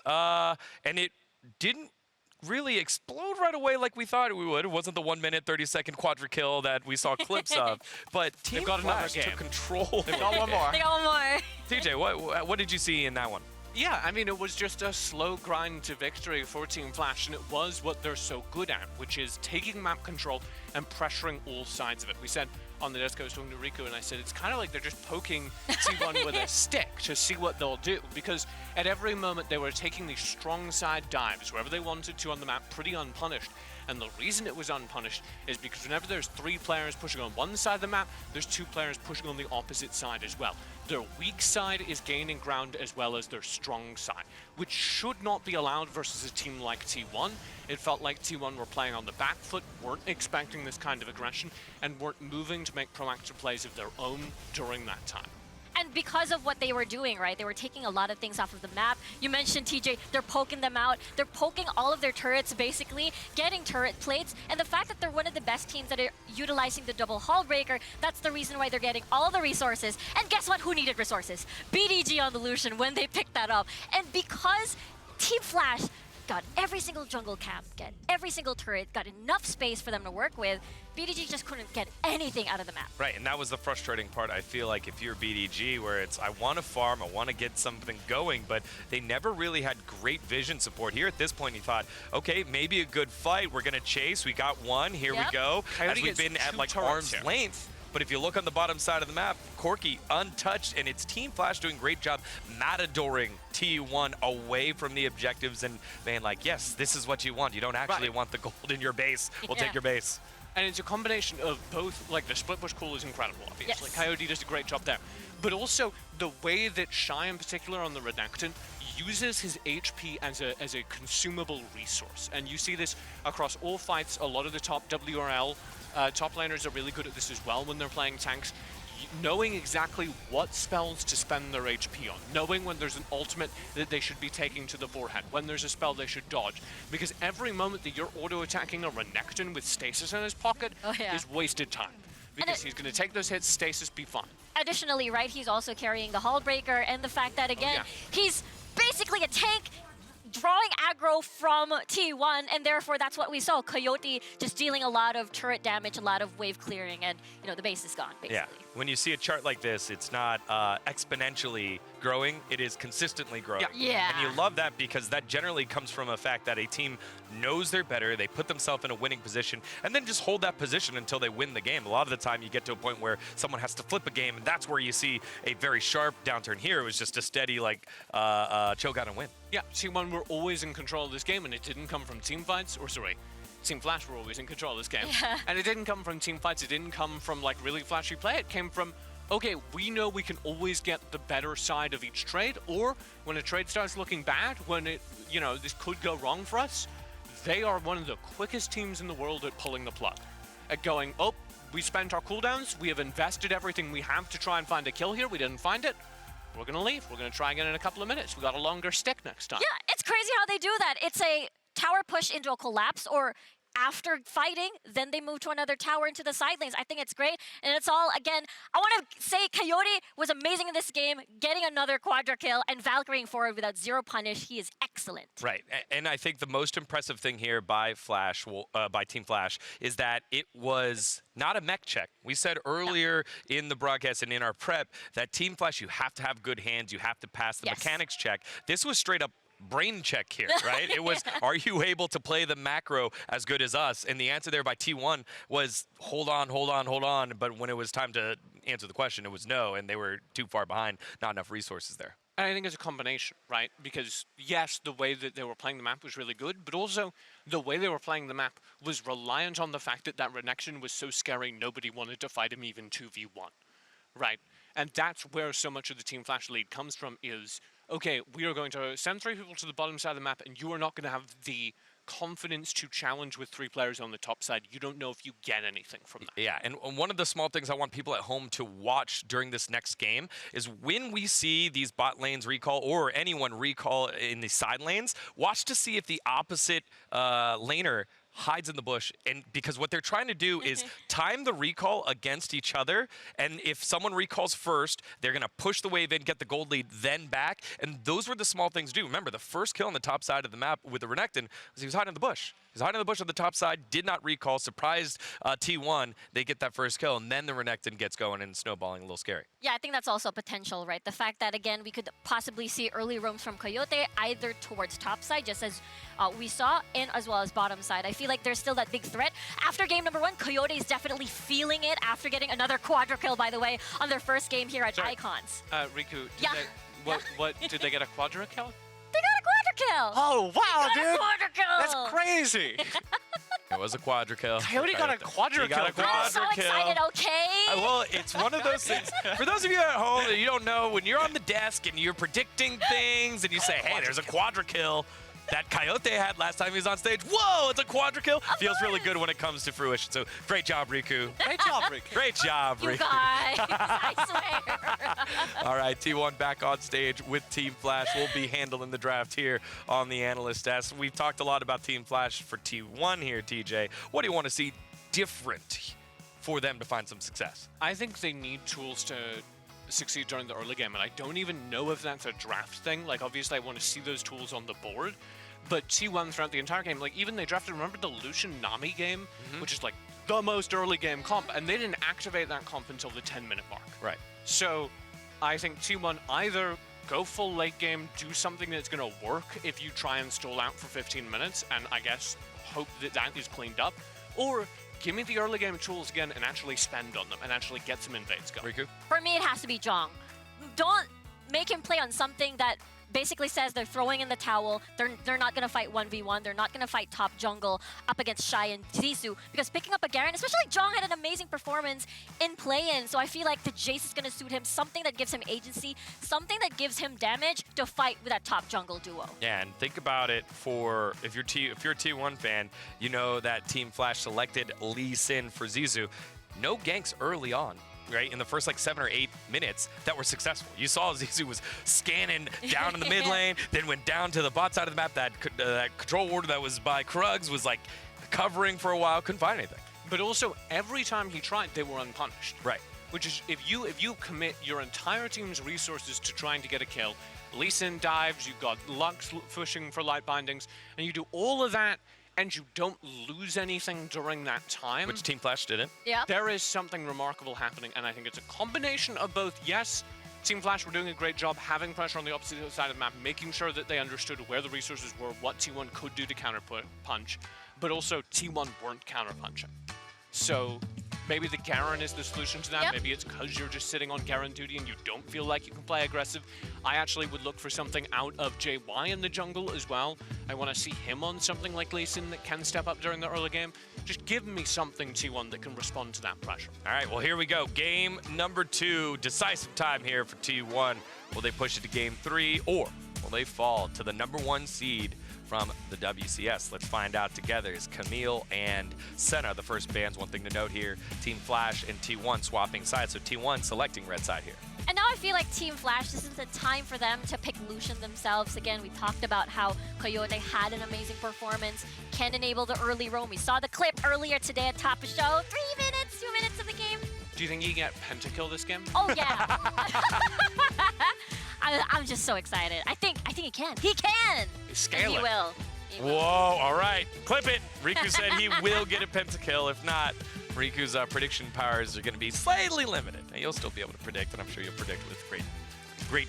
Well, you really backed off of that one. I did. I gave it very strong. I was like, wait, I want Riku to keep predicting things. Wow. She did get the quadra kill. I she did. did. I did. And I could be wrong. If she's wrong about this one, she's 50%. That's pretty good. That's still good. Yes, that's correct. But the Lucian is now gone, right? So the next best thing would be the Corki. Enable Right, the draft. pentakills. We were talking about the draft, yeah. Yeah. All right, Karma taken away by T1. So no Karma there. We got Lee Sin that could possibly go up. Corki as well that we've seen as a first pick champ. What else we got here? I think there the it is. Corki is a very good call, and it does come out here right off the bat. It is kind of the most popular Dragon laner right now. Can also be Flex mid lane, which is a huge part of his popularity. But also really long range, scales well into the late game, pretty strong during the early game, has in-fight mobility, so in comparison to a Varus, can keep themselves alive without as much bodyguarding duty. Just a very powerful pick in this meta, and the stats reflect it. Oh yeah, absolutely right. You can just pick it early and then flex it either to Ellie or to Coyote and see how the draft goes. And the fact that you can build anything on Corki and it still works. I think that's the most insane thing. For T1 though, that's the Wukong holding on to this Monkey King. Could be flex for Zhong, could be towards JY again. But unfortunately, you know, it didn't really enable that big early game we're talking about, so I feel like top lane would be better for this Wukong. Yeah, the thing with the Wukong is that it's a mid to late game character. Yeah. So if we're putting the Wukong in the top lane, then I immediately go, well, what is Jaejong going to be able to do during the early game? And we have kind of the same thing I was worried about last time. Yeah, Rakan getting locked in here, and I think one thing T1 felt was we don't have a solid way to engage the fights right when we want them. Again, think back to the long, drawn-out, chased fight that made them lose 2 towers in the inhib. A Rakan there could have at least forced the fight early. Yeah, because earlier, right, it was Penguin on that Lulu where it's not really something that you want to wombo combo. It doesn't wombo combo with anything. So Cyclone into the Grand Entrance is just such a good combo. And I don't know why. I want a Yasuo in this composition for T1. Why not? Why? It would be really fun. But it would be a commit to the late game. That's true. And what we've seen so far from the Rakan does give them some early game potential, but all their damage so far on the Wukong is in the late game. So again, I had my 2 kind of paths for T1.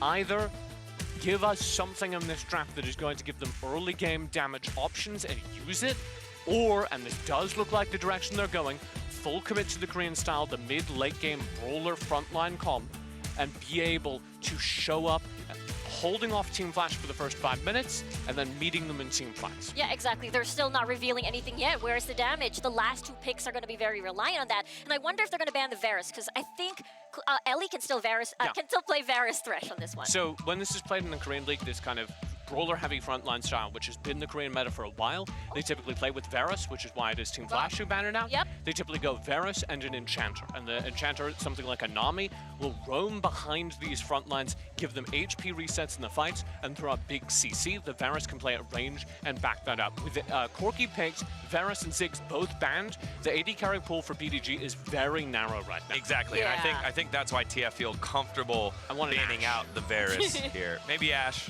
I want an Ashe. I'm worried about the damage. If that's going to be an Ashe, I mean, it's still pretty good to get picks, get that snowball to the side lanes. We saw that from Omega yesterday against Buriram, so it's highly possible to snowball in a side lane Ashe.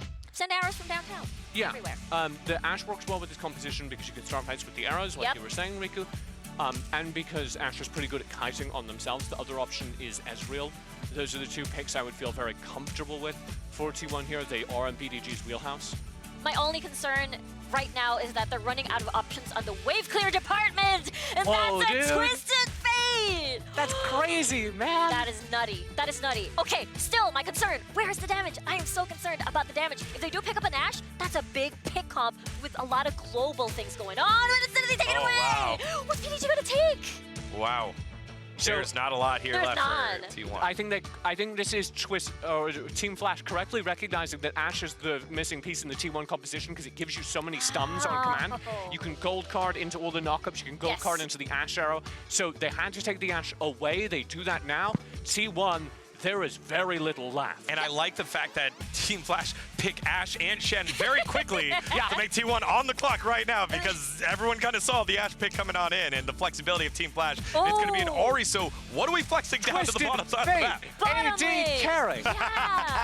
Twisted Fate carry. They're going to put the Rakan down there, and this is going to be Wukong in the jungle. So T1 have kind of built the Korean pick composition. The Korean composition that's so popular during the WCK is all about accelerating your front line. So you land the full CC combo. They kind of have that. It's gold card into charm instead of Ashe arrow into gold card, but it'll work. Yeah, everyone has CC. Everyone can lock people down. And the fact that the Twisted Team Flash has a lot of squishy members. No one's a tank there. I'd say Shen, but everyone's still super duper squishy. Coyote, by the way, iconic pick in the mid lane with that Ashe pick. All right, we've got TF playing against a TF iconic piloted by T1. Let's send it back on over to Granite and Hells to sort things out.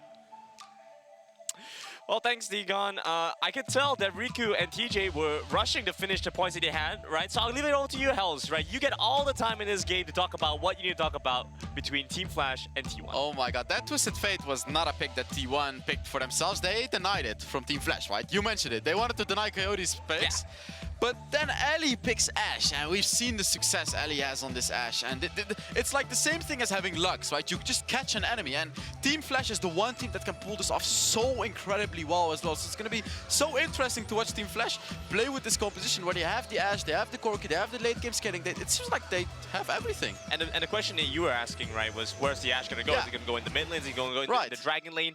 Let's kind of weigh it out on both sides, see what they want to try and get done, because it does seem like it's going into the mid lane. It's an Ashe mid. Oh, it seems like T1 is trying to look for something. Gold card getting ready. Coyote is over by the side. He's going to spot them out. Okay.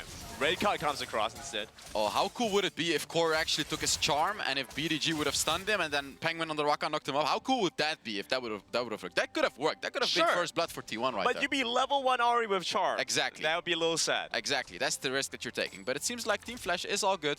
But T1 is doing a very interesting rotation here where they push both waves, share the golden experience, should be a net value, a positive net value at the end. But now they're kind of giving a free lane to Coyote on that Ashe. Yeah, we do see them up a little bit more in gold right now, but Coyote gets free space, and against a matchup that you should be punished in, you don't want to see that happen. It's going to take a little while for Core to really find his footing in this matchup, though. I find this Ashe mid lane very interesting, by the way, because how is Ashe's ganking? Oh, that was close, by the way.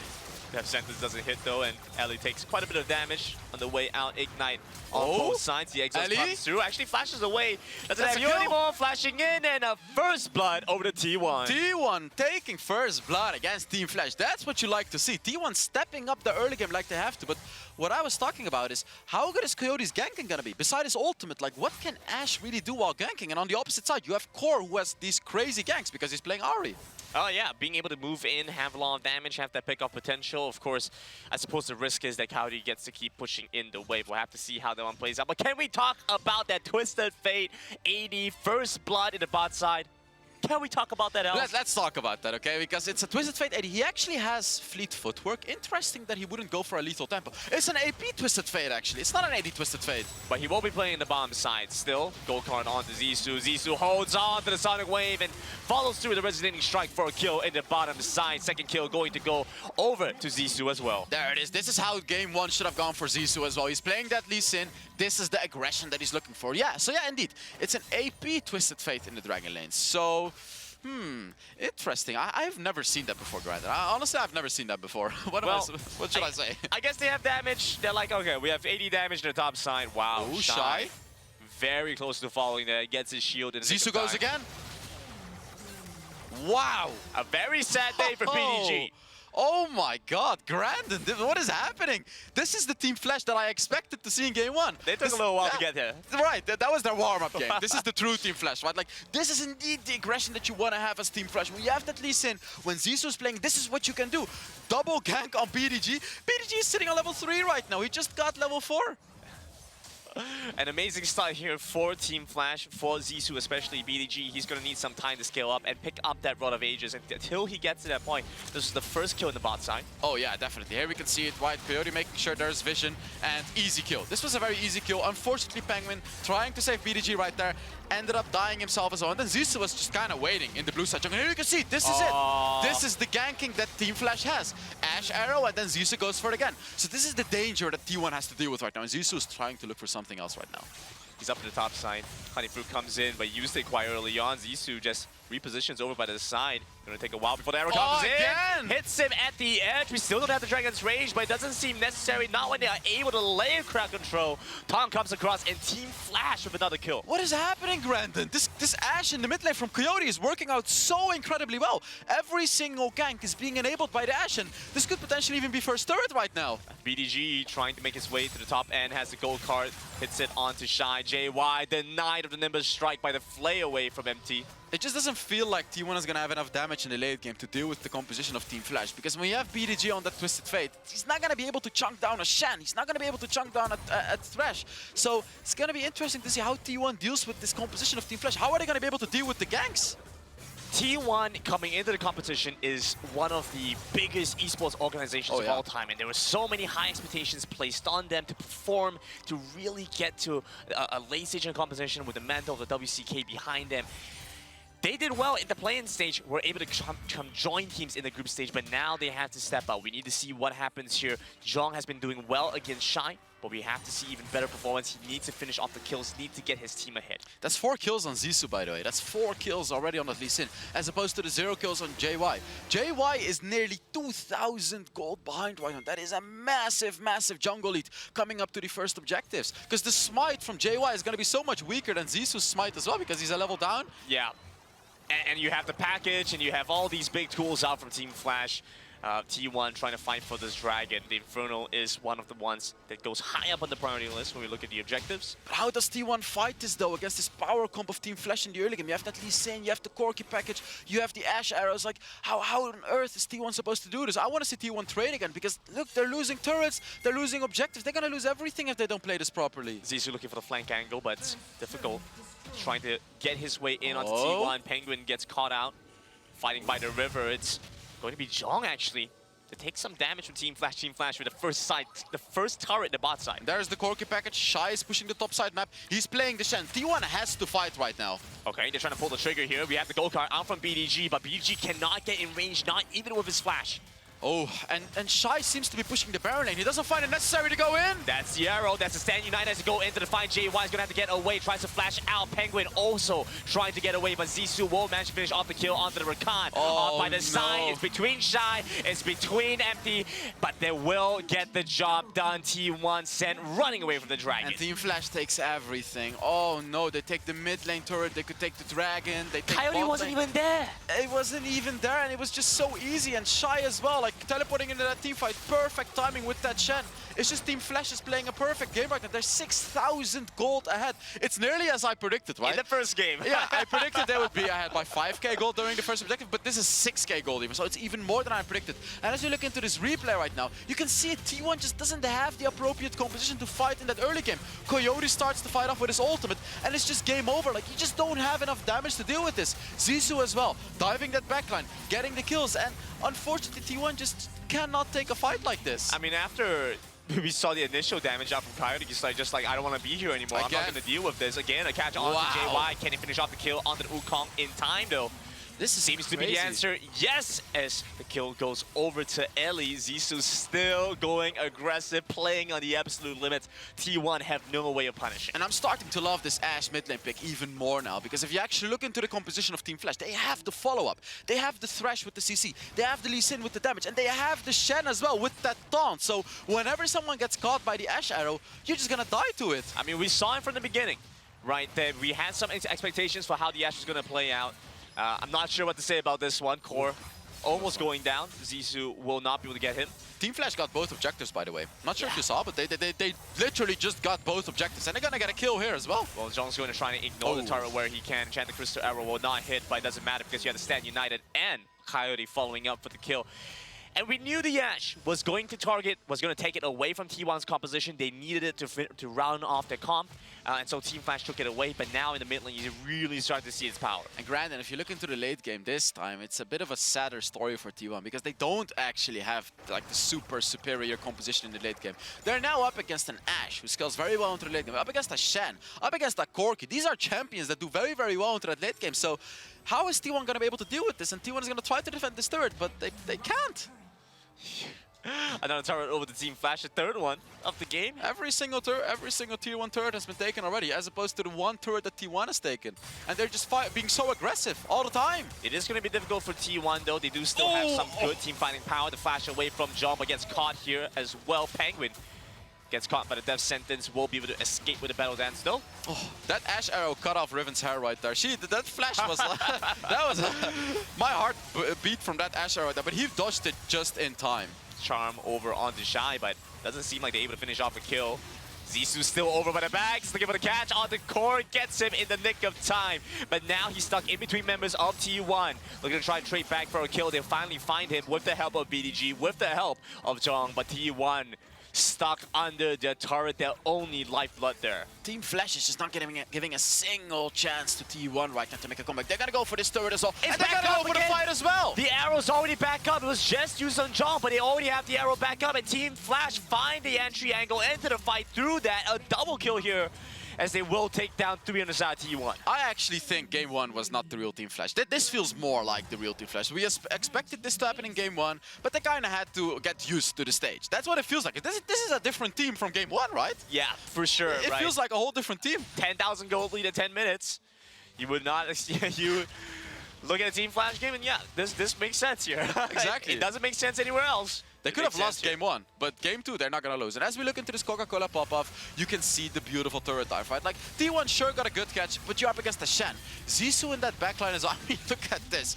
Just completely chunks down Core, and then he goes in and kills Penguin as well, by the way. And then he finally dies, but it doesn't matter. The arrow once again, and with the Stand United, they had to follow up with BDG. He's in caught-out position. You know what's probably gonna happen to T1? You know those moments when you're sleeping, you get like a sudden nightmare where you fall off a cliff or something? I see T1 in bed right now, and then boom! Suddenly there's an ash arrow coming to their face, and they'll just wake up screaming like, wait, what? Is that Coyote in my room right now?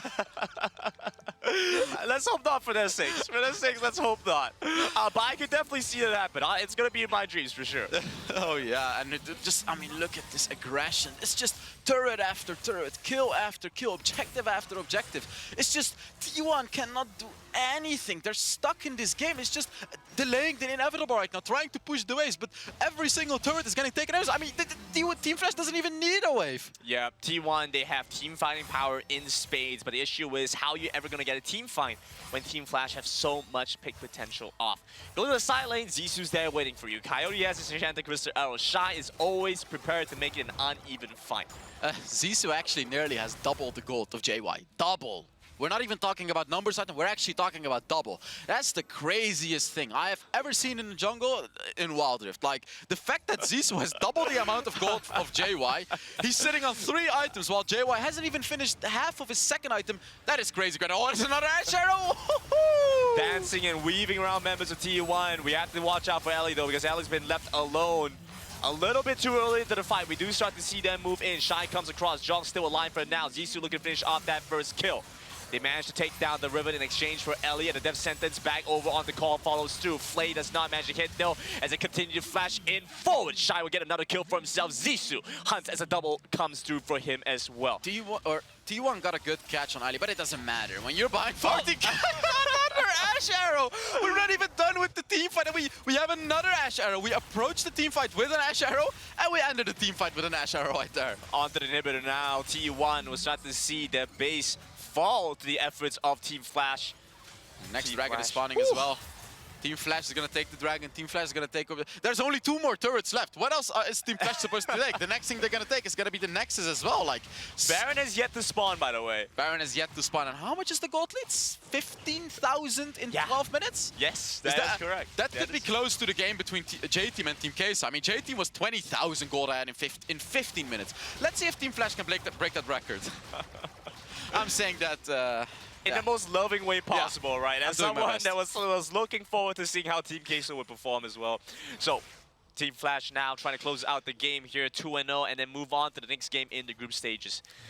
Team Flash will see the Baron come up, and we saw how aggressively they were looking to try and pick up the Baron last game. And Shy is also split pushing, of course, because he's playing that Shan. And unfortunately, John cannot leave his lane right now. He doesn't have a teleport. He doesn't have teleport boots either. This is just, there's no way T1 can win this. That's what I'm trying to say. Because when a fight happens, Shy is going to teleport, and it's going to be a 5 versus 4. And T1 can probably not even win a 5 versus 5. So they actually tried to go for Shy right here.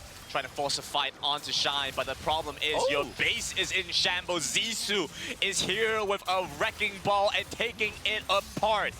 Another turret falls as Team Flash poised to end the game. 13.5 minutes in, Penguin with the final stance, trying to stop Team Flash's push. And he will get it done just in time for the rest of T1 to get back into base. Send Team Flash packing. This is unbelievable. Now I can see how Team Flash could beat the WRL teams. I mean, this performance is just phenomenal. And like, This is how these guys won 4-0 against Flashholes. Flashholes is an incredible team, but then this team is like a whole step on top. And I still feel we haven't seen the full potential of them. Like, this game does show how good they are, but I actually still think they have more, because this is only their first series. Yeah, it is still only their first series, and I think we have a lot in store for us, as we will see quite a few first seed teams play to date, right? The last 4 that have not shown any games, Team Flash being the first one to do so, and then we have Leviton coming up right after this one as well. I mean, a bunch of good games. It's got to be super exciting. Also seeing Immortals from an A. Nice pick off onto Penguin with the death sentence. The package will start to come in now, though. Chedicruster arrow over by the back gets Penguin. Tags him as he tries to escape from his jungle, but T1 lose 2 through this trade. And now flashing forward, Ellie gets tagged by the gold card. But a nice flash engage here from Shy as well. The taunt will manage to land. Nexus won't fall just yet as T1 continue to hold on. Empty falls to the Ignite, a double for Core as he's still looking to hold on to the game. Going a little bit too aggressive. Now it's looking problematic, but Zissou very quickly turns that one around. BDG overextends to the back.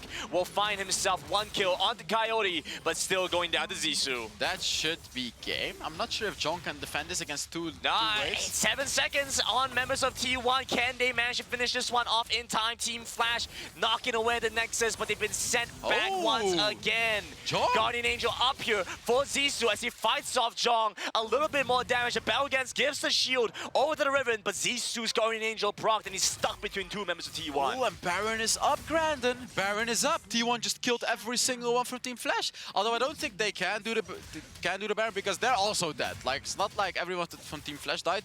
T1 is also dead. So but now we could see the potential of how T1 could win a team fight. They could catch out someone from Team Flash. If they catch out the squishy member, like the Lee Sin, like the Ashe, like the Corki, that's how they could potentially get picks in team fights and win it in the long term. But it's hard to do. BDG is sitting on 3 items.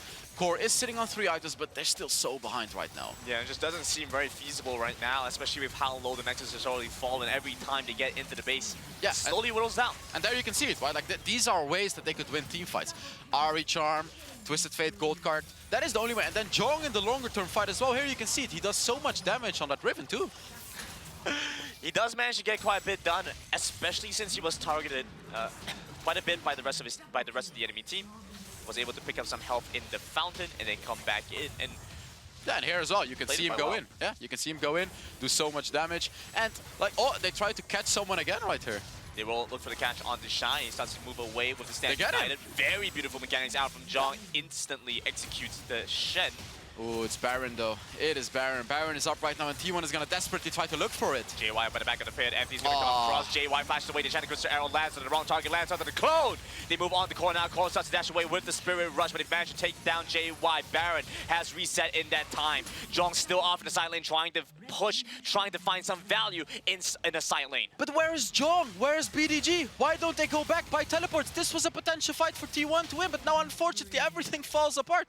I'm not sure why Jong was split pushing the bot lane, because if T1 had won this team fight, they could have just completely win the game, and now it's Team Flash that's finishing the game. 4 members strong. They move into the base. Coyote picked up the teleport, and Chantacruster arrow once again with crowd control onto Jong. Zissou coming in, trying to execute off a kill, but it's brought into the fountain, will go down. They managed to take down Coyote and still holding on to the game long enough. No way! Nexus will not fall. Standing on the channel here by Shy, trying to make his way onto Empty. Coming in, they're looking for the taunt, will be able to land it onto Jong. Finally, the defender keeping the game going is taken down. But amazing defense here from T1, here from BDG, as this Nexus has fallen below 1,000 health 3 times at this point. Oh, the Elder Dragon is up! T1 could win this! T1 could kill them! The Elder is up! Team Flash screwed up!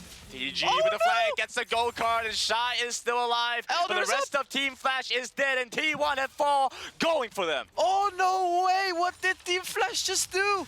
What did they just do? They did get caught by that composition of T1. They did get caught by the Ari Charms. They did get caught by the Gold Card. And now it's an Elder Dragon for T1. This could just turn the game. If T1 are able to get to this Dragon, more fight potential available, but teleport's starting to come through for Team Flash. And Shine's running over right this instant. He spots them out, gets into the pit with the arrow, getting some crowd control done. That's Dragon going over to Team 1, but Zissou running over from the side as well, gets the flank angle down. JY starts to escape, but finished off by the Lee Sin. finally here. So that's a one-for-one trade. T1 is still fine. I just cannot believe that T1 could possibly make a comeback in this game, because now T1 has that Elder Dragon. It is only one Elder Dragon, so it's not going to be that strong, but that's still an Elder Dragon, which will allow you to do true damage, and it just gives you massive buffs. How has T1 held on to this game this long? Yeah. And how are they maybe even winning right now? Because they're gonna try to go for it. This is a 50-50. Anyone could take it. Insane. He's been able to keep this game going much longer than Tattoo. That's the arrow used. BDG with flanked over by the back. He's going to be able to spot out Coyote in that time. John with the SQ takes down the Ash first. Baron still up. Zissou almost with a kill on the core. Finally finds it, but John is in the pit waiting for him as well. Ellie needs to start running into the base of T1 right this instant, but he stays in the pit instead. Trying to pick up the Baron. They managed to take it. They're going on the Penguin now, but Ellie won't be able to get much done here. Shine joins in with the Stand United BDG in pit. He still has a flash. He has a go-kart. John comes through. This Rivet does so much damage. Shy does not have a way to fight this. BDG with the go-kart again. They go on to Shy. The base is not in danger, and so they can run Shy down in the mid lane. T1 nearly with an ace on Team Flash. Zissou took that Baron as well. He smited it down for like, what, 40 HP. Unbelievable for Team Flash. And as you look into this replay, this was so scary for Team Flash. Jong with a beautiful flank coming in with his ultimate, and BDG from behind as well. Coyote had no chance. This fight was looking like over for T1. You can see it. The fight was pretty much over. It's a 3 versus 2.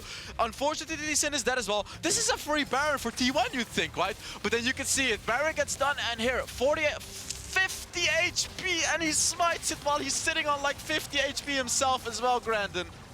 That's the superpower. When you're 50 HP, you smite it at 50 HP. Right, he did it. That saved the game right there, by the way. Just because he got that Baron, it didn't allow T1 to actually push out their base. Because, of course, Team Flash still has 2 turrets. And now they have the Baron as well. Final Baron still here for LE. BDG with his ultimate trying to find a way into the fight here. We'll go into the eye brush, trying to look for a flank angle onto Team Flash. Zissou over by the side. They managed to find the first kill on the Penguin, and for all their efforts, T1 start to get run down by Team Flash. A response here from Zhong. Once again, it's a kill onto Empty, but Coyote with a flank over by the side gets the slowdown onto the Riven. Ignore John because the Nexus will fall, and it's Team Flash finally with a 2-0 win. What a game. What a game. Did we expect to see this happen right here?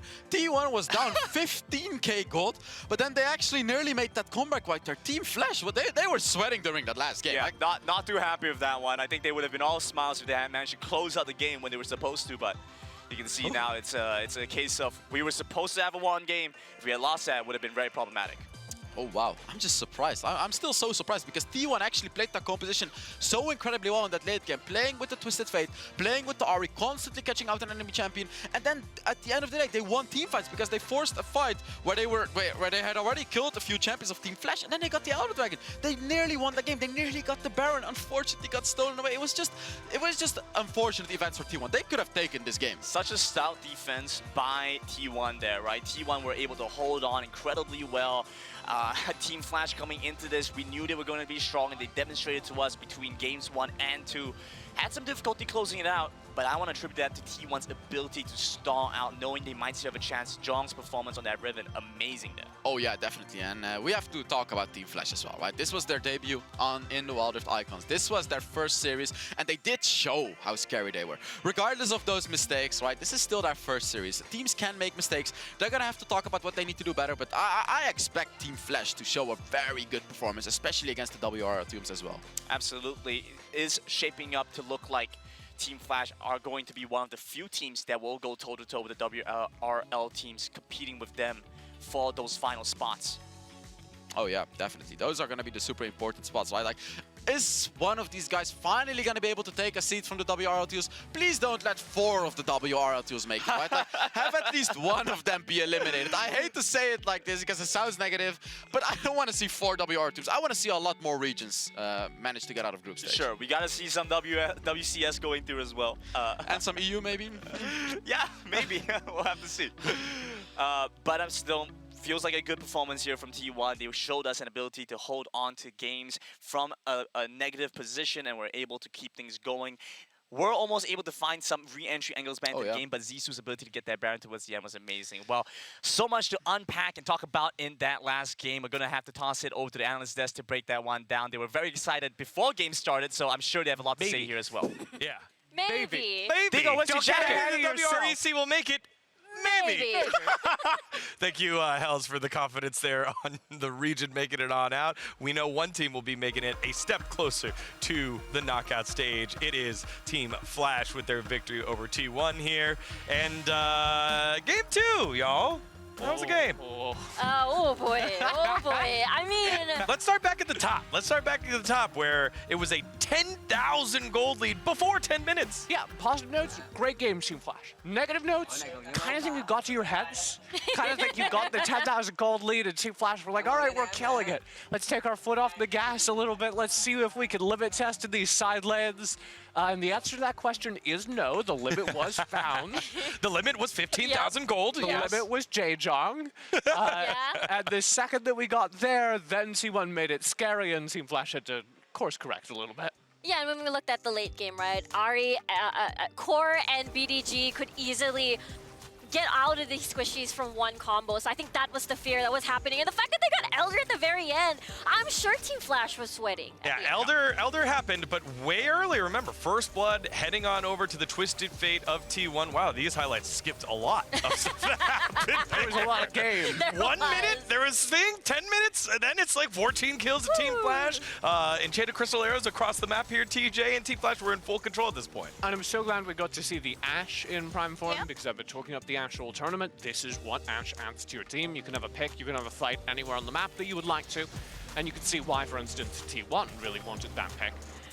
And then the fact that there were, at that replay prior, it was 2 arrows that started and that ended it. Same team fight. Same team fight. I think that's crazy. And the fact that Coyote had this big discipline that I'm going to be in the mid lane, I'm going to push this wave, I'm going to help you by starting a fight, I'm not going to join you. I'm just going to keep pushing, and I think that's what led to the Nexus being open at the very end. Too bad they couldn't finish early. It was just fights after fights after fights. Full disclosure, we saw this and we stood up and we walked over to the desk. Yeah, to like, oh, it's over. Wow, this is great gameplay. We've never seen this before. Really clean game from Team Flash. You know, no notes. And then we sat down and Grandin keeps talking, and we were chatting for a bit. We were I'm like, wait, Hells is talking like as if the game's not over. And we were like, so here are the points we want to do. And then we waited a little bit longer, and Grandin was still talking, and we had to walk back over to see this. Yeah, this Baron fight where, again, Team Flash kind of engaging when they weren't all there, and T1 taking full advantage of it. BDG able to stun down targets, and this was it. All you gotta do is smite the Baron. You just gotta smite the Baron. Make sure you smite the Baron. Remember, 900 damage. That's how much damage it is. It's 900 damage. Oh, then he gets smacked down to 57 damage. Oh, my heart. The comeback. And I will note, Shen staying here, like this looks crazy because the Shen goes into 1v2 and dies, but Shen staying here means that they actually get the third inhib. So I don't know, maybe it's a positive trade. It's again doing tank things, drawing aggro to make sure that the waves do a lot of damage to the base. This entire game, the second half, I think we said it already, looks a little messy from Team Flash. You can see them turning the gas back on, those team fights becoming really coordinated again in order to seal the deal. But you can also see a little bit of what T1 are beginning to bring to our group stage, which is Jaejong on the top side is a monster. He gets no resources in many of these games, and still towards the late game manages to make a dent. You can see the dent he made there almost single-handedly in the gold graph. And then the other side of it, BDG on Twisted Fate here, demonstrating why we were highlighting him so much in the run-up. Those two sides of the map are really solid for T1. I was once again missing Core from the center of the map. Exactly. I feel like the only time we saw Core there was in the base defense. The Ari rushing out of the fountain to land a charm, get a little bit of damage, and allow the rest of the two Fed members in BDG and Jaejong to come and clean up, and that's how the base defense started. But other than that, the Ari wasn't as impactful. Core was as impactful. But I think the large takeaway here from Team Flash's point of view is that in Game 1, they beat you with the brain. Game 2, they beat you with the hands, but then turned off their brain. And then we're like, all right, we got it. And I don't actually think they turned their brain back on. I think they said, we need the hands harder. And we're able to finish off T1 here. Yeah, and I feel like that's also a statement, right? They are still continuing their undefeated streak from the WCS VN Vietnam, and that's a crazy feat to do. shocked by it. Like you can see here on the stats, how little Coyote was in the team fight. He was just pushing the minion wave. Almost all that damage from Coyote is Ash arrows, and like everything else, he was just minding his own business. And I actually do think that just like the one brain back on shift that happened in that very last fight, Coyote was like, okay, it's one of these. And he stood behind the fight and he made sure that BDG didn't get a sneaky angle on him again, and he found the right place where he could stand as an Ash and actually contribute to the team fight, and it pushed them over the edge. Yeah, on the last fight, it was Wukong, I think, the JY that tried to flank near the mid lane tower and then showed, and then after that, T-Flash had an idea where the fight was. They just pushed up as one unit, and eventually T1 fell one by one. But a great comeback attempt by T1 to show some resiliency. And when it comes to this Team Flash squad, part of me thinks if they were to take down a WRL squad, they'd have to be crazy enough to make these types of plays. So you're actually seeing both sides of the coin here of what the crazy good and crazy bad could be like here, right? You have to be kind of like a drunken master to get there. Okay. So I'm with you. Like, the aggression is a huge part of why we consider them one of the best teams in the world. Yep. It would be better if we saw a little bit more of Game 1 Team Flash and a little bit less of Game 2 Team Flash. But I don't think that they get to that point unless there is Team 2 Team Flash against the WRL squad. Yeah. You need to be able to skirmish and win those small, like, very risky fights, because they were doing that. Yeah, that's true, right? I feel like game number 1, they felt it like, hey, we can afford to 4v5 T1 in game number 2. That's exactly what they did. That's the reason why Coyote was just very busy in the mid lane. So I feel like once the WRL comes, game 1 will be the tester, and then see what they can do at game number 2. Yeah, I mean, you could be the best driver in the world, but if you're driving a Prius against a Formula 1 car, Brum, brum. I actually can't drive. Me too. I do not know how to drive.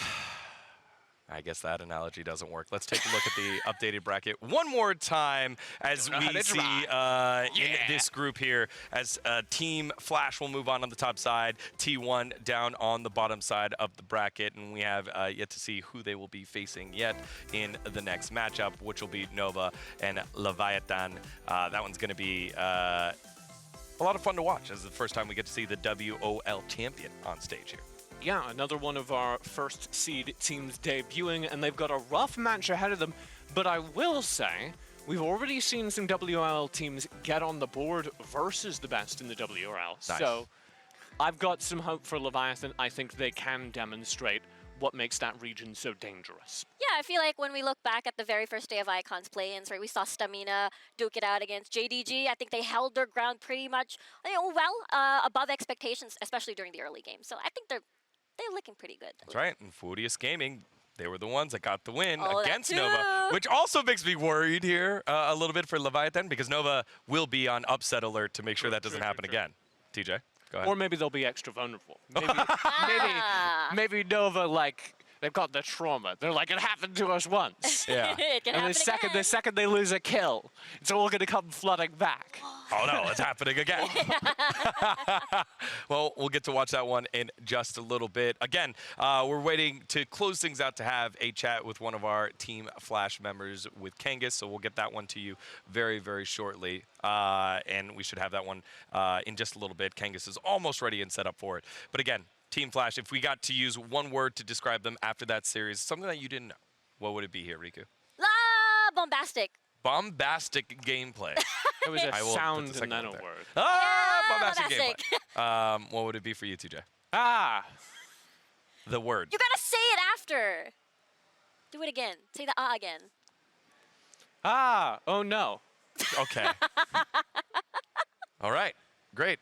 Thank you. It's hyphenated. That's the desk. Oh no. Yeah. I'm hopeful. I think if you want a team that can take down. No, it was a happy WRL. and then a no. Oh no. Yeah, it was like, yeah, oh no. All right. I get it. That's Okay. Team Flash. Riku's on the same page. We'll move on to our next matchup. You're We're moving moving on on? to our next matchup. Yes, that's it. Because we had enough word association with a bunch of onomatopoeia. We'll start with Leviathan, who are the #1 squad from the WOL, the Latin America region. Androck, Andy, Lumesh, Kite, and Billy. Riku, Kite, someone that you want to keep an eye on here. Oh yeah, for sure. I mean, Kite, a very familiar name, especially when we look back at the Horizon Cup 2021. When he was in Ebro Gaming, he picked up a lot of these carries like the Lucian, like the Corki. But then recently, as of his recent performances, he's basically very consistent on wave clearers. So it must be one of those things where it's matching the current meta. But at the same time, I feel like he has both. He can do both for Leviathan for sure. DJ. One of the other veterans on this roster is Androck over on the top lane, who has played multiple mobile esports, who has been a side laner his entire career, and has always looked good in the duels. So going into Yiza, a lane that is incredibly difficult, I think that is one of the places where Leviathan has to win and could win. If Androck can find those 1v1s and earn out a lead, that's massive for the team, and it does crack the core, the shell of Nova a little bit. Yeah, again, we know that Ize has gotten leads in games past, but hasn't always been able to translate into something, so we'll see if Androck is able to do something there. I think for me, it's Andy in the jungle. It feels like this team has lived and died with how he's played, so he's going to have a tall task against him because Leviathan's opponents are Nova, who took down both Furious Gaming and Flash Wolves to get here into the group stage. Who should we be keeping an eye on here, Riku?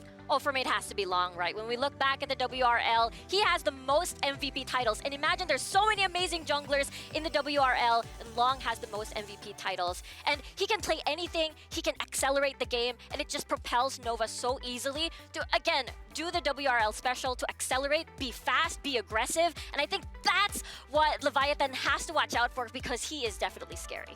He's got a long record of success. Yes, he does. I think one of the other players that you have to watch out for is Remake, who sits at the bottom side of that map and plays very well on Ziggs. The Varus is kind of that quintessential ranged carry player that the WRL has wanted all season. He's very good at fulfilling that role, sitting at the back of the fight, pumping out damage. And if you want to win fights against a WRL team, but especially Nova Esports, you need to be able to get onto that Ziggs. You need to be able to shut down Remake. All right, on paper, they both sound great, but who has the edge here, y'all? Prediction time. I think this one... This one's pretty straightforward. I think so. Bam! Yeah, BAM! Nova Esports for me, definitely. Nova Esports. You know BAM? BAM! Nova Esports. Yes! I think this one is a Nova Esports sweep all the way as well. No we got BAM? the last one right. No BAM? No BAM. All right, on three. Ready? 1, 2, 3. BAM! Nova Esports. Boom. Match 2 is about ready to get underway. So we'll see. Granted, Hell's Devil, take it away. Bam! Bam! Bam! Bam! Nova Esports. Bam! Leviathan. Just me. Just you. Just me, I guess. I'm alone again. I was alone with Queso, now I'm alone with Leviathan as well. Lots of BAM. Hopefully it's not the same story, though. No, yeah, I mean... We'll hope for you. All the best. Maybe, Hell's Just Devil. maybe. Just maybe, Hells. Well, what happened to the jacket, D guys? Getting hot in here. Yeah, that last throw took a little bit, man. I was like, started sweat. I was like, oh, T1's going to come back here? And I was like, all right, I'm sweating. I'm just going to go with the straight black here. All right, fair enough, fair enough. Well, a lot to look forward here. I'm sure Hells, I mean, you've been talking so much about Leviathan coming into this series up against Nova. We've seen them play a bunch now at this point. WRL established very strong. How about Leviathan? What are their chances? Yeah, so WRL is a region that took a game from Nova because Furious Gaming did take a game. Although they lost the series, they were able to take a game. So, you know, that gives a little bit more hope for Leviathan as well. As it's the same region, we tend to see that the same regions are having a lot of the same playstyles as well, which I find very interesting. Well, it makes sense. It only makes sense, you know, proximity, you know, the interaction between these teams, and that's what ends up happening. Although one thing about Leviathan that is very special about them is their Baron laner, Androck, loves to play champions that are super tanky, right? Like the Malphite, which suits his name very well. It's Rock as well. The Garen, the Shan. So if there's one thing that's very unique... There's one thing that's unique about Leviathan, it's going to be that Baron laner who likes to play those super duper tanky champions and just tank everything for his team. Okay, well, I'll put a footnote in that. You know, Andron plays a lot of tanks. I just want to ask you a question. As a content creator, when your jokes are this bad, how many times do you have to watch it when you edit this? I don't edit it. That's the thing that I do. If I rewatch it, I will never upload it. So that's why casting is fine. Just don't watch it back. I make my stupid jokes, but... Life moves on. Life moves on. Let me give you something interesting, however. Okay. Long, who we've said is probably the best jungler already. He played 5 games, and he played 5 unique champions. That's amazing, right? Like, he played 5 different champions. He played Echo in the jungle, he played Fiora in the jungle, he played Kha'Zix in the jungle, he played Wukong, and he played Jax. So you're up against one of the best junglers in the world, and he's proven it, and you cannot even ban anything against it. Yeah, I mean, just such an amazing pool. You think about like what happens here with the WRL teams, the 4 protect 1 strategy, where the rest of the team plays really just to try and enable the jungler, right? Get him ahead, have him play his own game. Now you see these teams walking on stage on your screens right now.